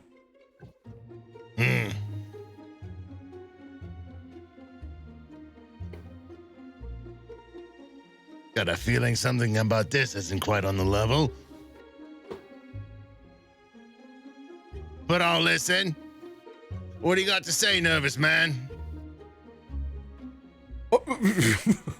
Excuse me, it's a little bit warmer than what it usually is. Sometimes the sun tree can really trap in the heat and hold. It's almost as if you're in the Ashari's brace these days. It's like, as anyone tries to tie any historical moment into any area that you've ever been in. Please, I will not bore you with any humor that you can't acquire from any of the many plaques from around the sun tree. I am here to talk about Whitestone. The literal gifts that the Calamity gave us long ago. The stalwart Dawnfather and the engines of callous destruction known as the Chained Oblivion. The battle came to a dramatic and explosive conclusion through the Alabaster Sierras. It's what left this area the way that it is between the mountains and the Parchwood. That energy, it's palpable. You can feel it. It's not just in our stone, it's in our resolve as people. And Whitestone is a city. One that has been an untapped resource. Energy in the palm of your hand. Much like the stone which comes from our quarry. As he unfolds the napkin over the top, and you can see the Whitestone as was presented out of the small patch. The big shit-eating grin from Captain Solomon. It's my favorite part. He edges Shackleman just a little bit. And the shaking is getting considerable underneath his hand. You want me to put the drops on it?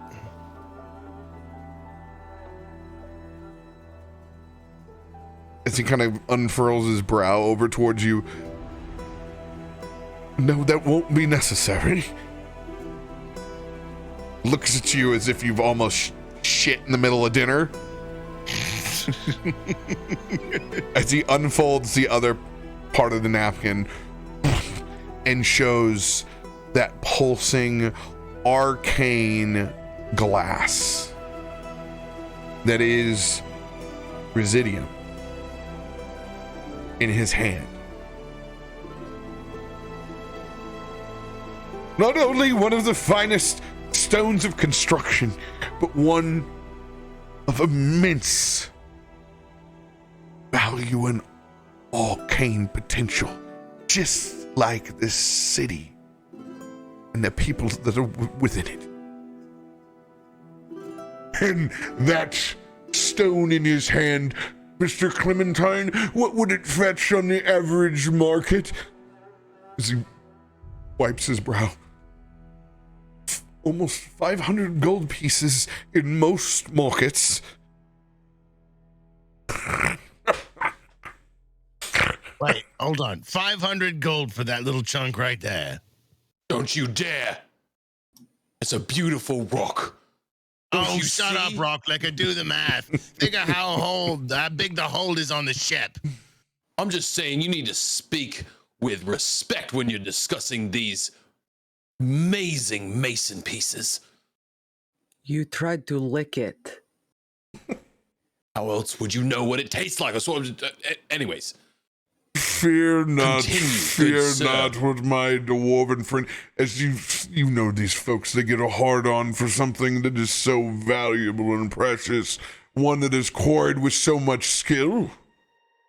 Oh, yes,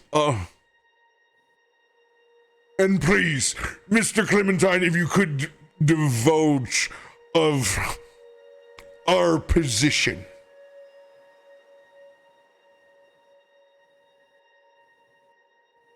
Well, you see, Captain Solomon, your position seems to have shifted slightly. What do you mean, our position? We've shifted over to a even more bountiful quarry.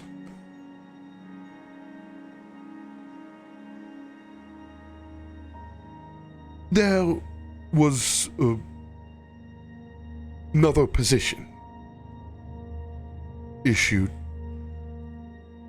It was the same day we reached out via the scrying stones that we provided. We didn't hear a return for a secondary bid. Now I told you, goddammit, that messages were always meant to be discreet, and I could get back to them in a certain amount of time, and I wrote that time down. We understand, Captain Solomon, this is why and only why this has been issued from the Derolos themselves on settling this issue. As you made a very, very, very respectable position on our export. You're damn right I did. So where's the position, Mr. Clementine?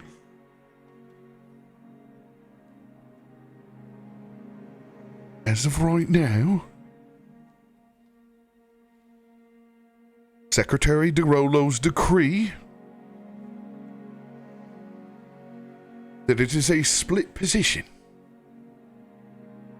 We did not completely remove your claim to the export of wives. However, you will need to negotiate and make arrangements with the other position.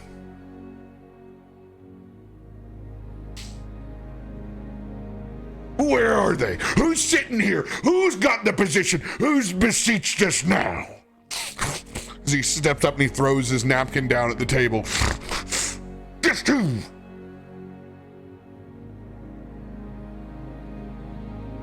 They currently have the whole position. Now, you still claim rights to half that position. It will be settled and you will be sent to be a mediator in a neutral party. This isn't what we agreed to, Clementine. What we agreed to was answering the scrying stone. If there was an issue, and there was an issue. I come from a real far away territory, if you know what I mean. Mr. Clementine, I don't know how you do things here in Exandria, but where I'm from, we do things a little differently. And if I were you, I promise that if this ledger you give me on the other position, I want you to take a long look at the faces sitting at this table.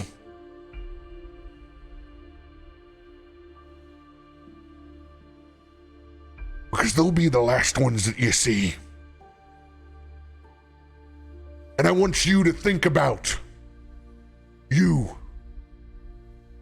and whatever DeRolo signed this, having somebody else raise their children. I want you to think about that real long and hard.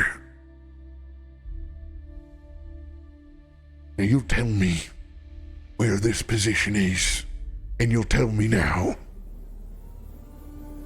As you say that, Osorin kind of makes like this darkening effect, almost like a storm is kind of starting behind you, just to add some of this intimidation effect to you. We're gonna roll. Anybody that adds is free to roll intimidation check. Let's go. We will add it together. I'll give you mine. There's a 13. Remember, with intimidation checks, you may roll your highest combatant move or your charisma, whichever one is highest. That's right. So that's got 4 on top of it, so that's a 17. I gotta update that. Oh, man, 20! Let's go!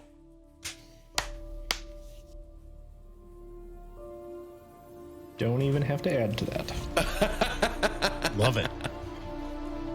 Fucking 20? As they hand over the papers towards you, Osorin and Shackleman. The neutral third party is in Jagao, Wildmont. Let's look over at Pickles. Any idea what that is? Why couldn't we just stay on this goddamn continent? I had a feeling you'd have an opinion about it. I don't care if it's in fucking Hogjow. These papers better give us claim to the whole position before it's done. Or otherwise, we'll all make good on our promise. Is that clear, Mr. Clementine? Yeah, is that clear? And he extends out his hand. Clementine begrudgingly shakes it as you see the tentacles bind around his hand in that pact. And the water drip from his trench coat down on the table. You watch out, that's a binding pack you just made there, mate. That means Clementine can buy dinner too. We ain't paying for fucking dinner, but whoever Well, that's wants to right. have a He did fucking say free dinner smoke was with included me. with this. You know me, Cap. I always say yes to a smoke. We light up underneath the sun tree, standing and smoking as everyone begins to exit the tables around us. Would you like smoking or not? I don't get a fucking choice around here. We find our position. We find it now. It sounded like we got a little bit of a race we gotta get in here there. You heard him. He said neutral third party. Probably a bunch of Nancy swab decks. Fast talking. These politicians. We'll take what we want. Leave nothing for anybody else. Let's head back to Murthas. We got sailing to do. As I hawk the biggest loogie I can on the first monument that I see, as my spit and snot slips down this druid circle that's interlocked hands on the monument commemorating the Ashari and the Sun Tree. Fuck your sun tree. Osorin is like following behind you and then turns back around, runs back real quick, stacks those 3 plates of oysters back up, and then starts walking out. But as we're all walking and leaving, I would imagine, if we all are, that storm cloud that started brewing behind Solomon just gets darker and darker. And even though everybody is left, just as we last person leaves out of there, just downpour happens right over that outdoor dining area. People are running. It's just this hellacious, drear, bilgewater, just anger incarnate as we bring jumps onto this whole place. that storm. That same statue that you spit on gets the only lightning strike that happens, but just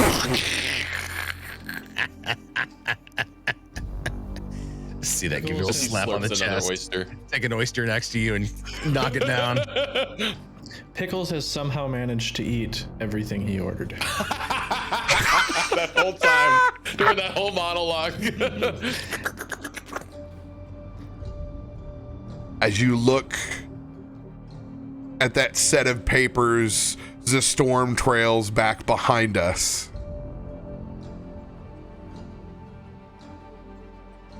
And you see the face of a bluish skin tinted, almost half orc, half elf, a small goblin, a white-haired drow, a blonde-haired human that makes Shaggy look respectable, and a large orc on the position papers.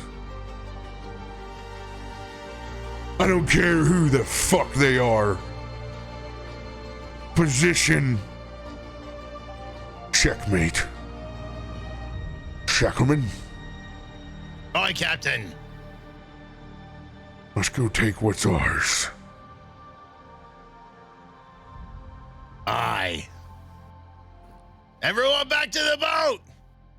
We got pirating to do. One final lightning strike snaps as you say that. And that is where we will pick up next week. Headed to Jagao. Let's go! Oh, Jagao! Dude, RoBear, what a good scene, man. You had the back and forth on that. That was good, dude. Slayed it. amazing. Well, we had to set the scene for a good old fashioned. Oh, we got I mean, it. there was a lot of talk about positions. So a lot. Positions on the boat, None of man. this was missionary. This was pretty much a. Very firm position. There's I have half nothing. a position. There's nothing better than hearing somebody like your father, who's stock market illiterate, try to talk about their nest egg. Well, I got this position over here in GE. It's been down. God, don't sell it, Dad. It's GE. It's there because it'll be fine. Well, it's down right now, Dad. You don't sell when it goes. One of you're just gonna split. You'll be fine. Lower. Oh, it's like Walmart stock? Okay, I'm good. I feel comfortable. I had that GE VCR and that thing was a piece of shit. Still works though. It's in the closet collecting dust. What the fuck is the position? The position is the Hall of the Whitestone. The Yeah, goods. the position is what we are trying to. Pirate, smuggle. I was just saying, Did you mean to mute yourself? Did everything go sideways on you? Just went blank for a moment. Oh, you're silent. I see your mouth moving, but nothing's coming out. But And you I go. didn't mute you. Is he still even in chat anymore? Oh yeah, I can see him in chat. His mouth is moving, but nothing's working. Yeah. And it's stop it, I still move my here, lips. A bunch of gibberish. It's a bunch of primordial. It's just like we're dealing with the bullywugs again. Oh, now. There you go, brown cow. Yeah. Pickles whole side of cow. Dude, I was. By the way, didn't think That was about so that. good. By the way, I'd never even thought about it until I sat down that I was a cow and I could enjoy steak. I just somehow didn't order beef and ordered the pork. Dude, that's all 100% coincidence. Because we're not doing after. We're keeping the after show in this. We're not doing it separate. This is to start this campaign off. It's all Nice. in one. Awesome. So everybody gets a little taste. I didn't think about it until he brought it up, and I was like, "Oh, I'm gonna have to resent that just a little bit." Yep. It really didn't click for me too until I just put it together because I think you said bovine hide is where you said it earlier, and then I was like, oh yeah. And then he starts ordering all these cuts of steak, and I'm just, oh, don't do that with Boss Man around. The only thing that I could think of, though, is at the super fancy restaurants, it tells you where the beef was sourced from. So long as it doesn't have his family name or his hometown, I think he's okay. That's Jimmy. Let's be honest. That's my cousin. I'm three notches above a black Angus that you can pick up at Costco. Okay. We've got a grass-fed Angus farm in town. It's phenomenal. Oh, my haunches were raised on corn. That'd be mighty liquor. fine. Corn liquor, corn-fed liquor. Yeah. This is I'm playing a warlock. I haven't played a warlock since Diract, and this is my new support build within it. And we were giving out classes. I didn't know if we were. I was like, no one knows what we are. Yeah, I'm not. Well, I was linking your character sheets that were down below. Yeah, you can go in and see they're gonna it. know. You don't need to talk about it, but yeah, like mine, obviously they know. Like I gave the pact who it, the gambler. So it's not gonna take it's not gonna be like this super long who is the gambler. Like there's not gonna be this drawn out. And matter of fact, Shackleman actually knows who the gambler is, but I haven't actually told radio yet who the gambler is. And it's Kenny Rogers. It's literally my patron is a pirate Kenny Rogers that instead of giving me good advice of know when to hold them and know when to fold them, it's almost always full send and go for the greediest option. So awesome. I have put all of my savings and all of my money in that position in the new quarry in Whitestone. So every single dollar that I have is on the line in this deal.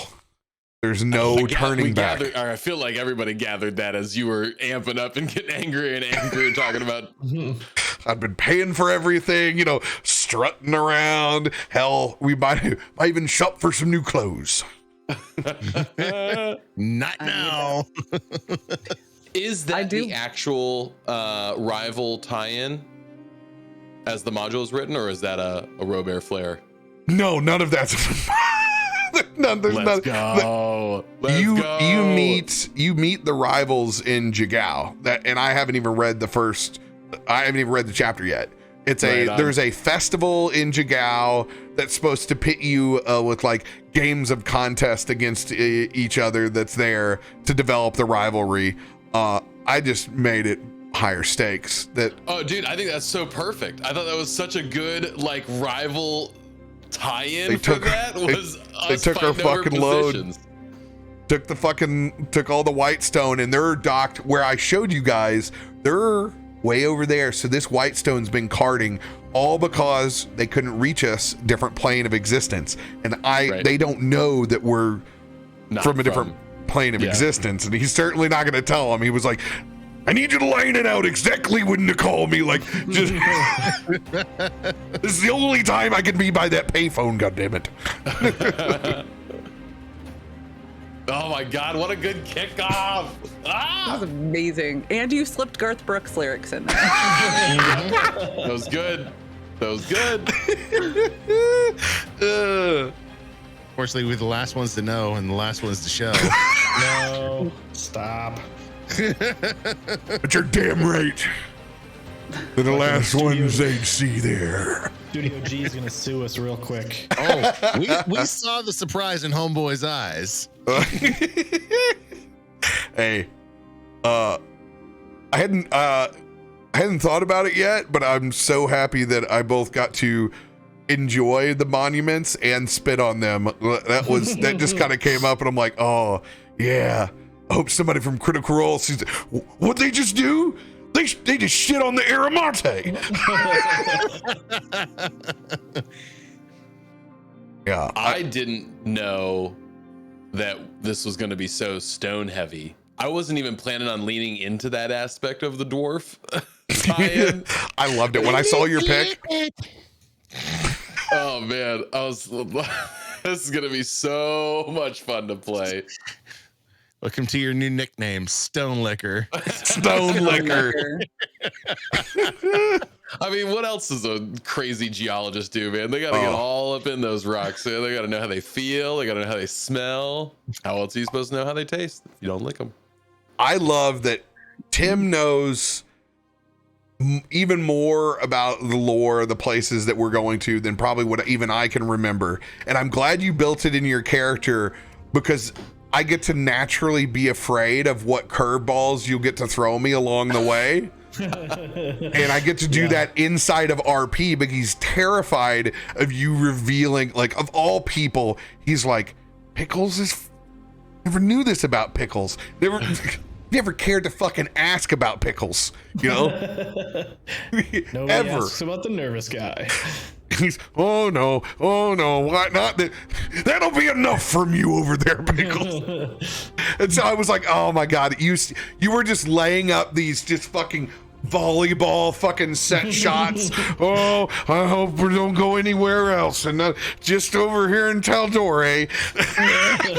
I'm like, oh my God, you're a gift. Thank you, Tim.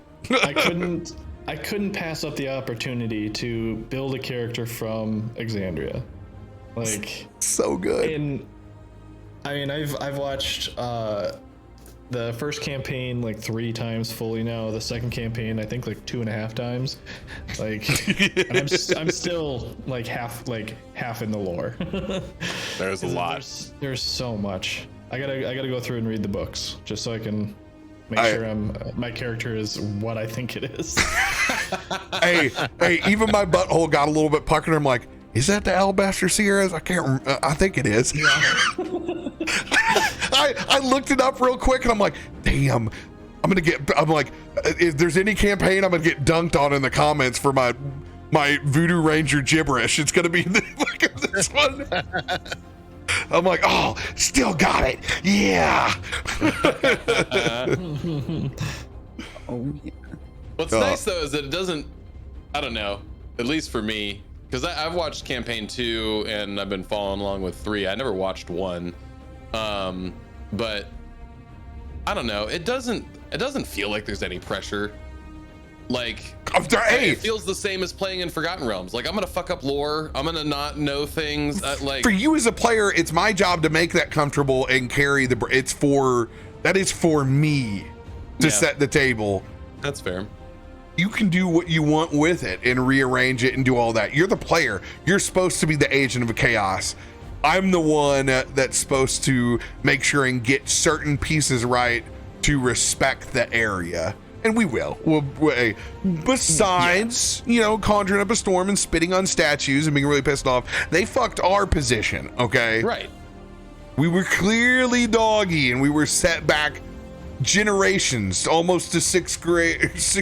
Sixth grade. I'm going to shut up right now. Sixth grade, wow. I wanted to say 16-year-old missionary, and it didn't come out. There you go. There's the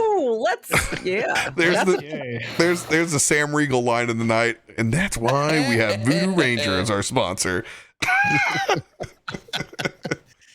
Live responsibly, but drink dangerously. And on that note, we'll end it. We'll see you all next week. And we all get to say it. Is it Thursday yet? Is it Thursday yet? Thursday Yeah. yet? Live play Thursday?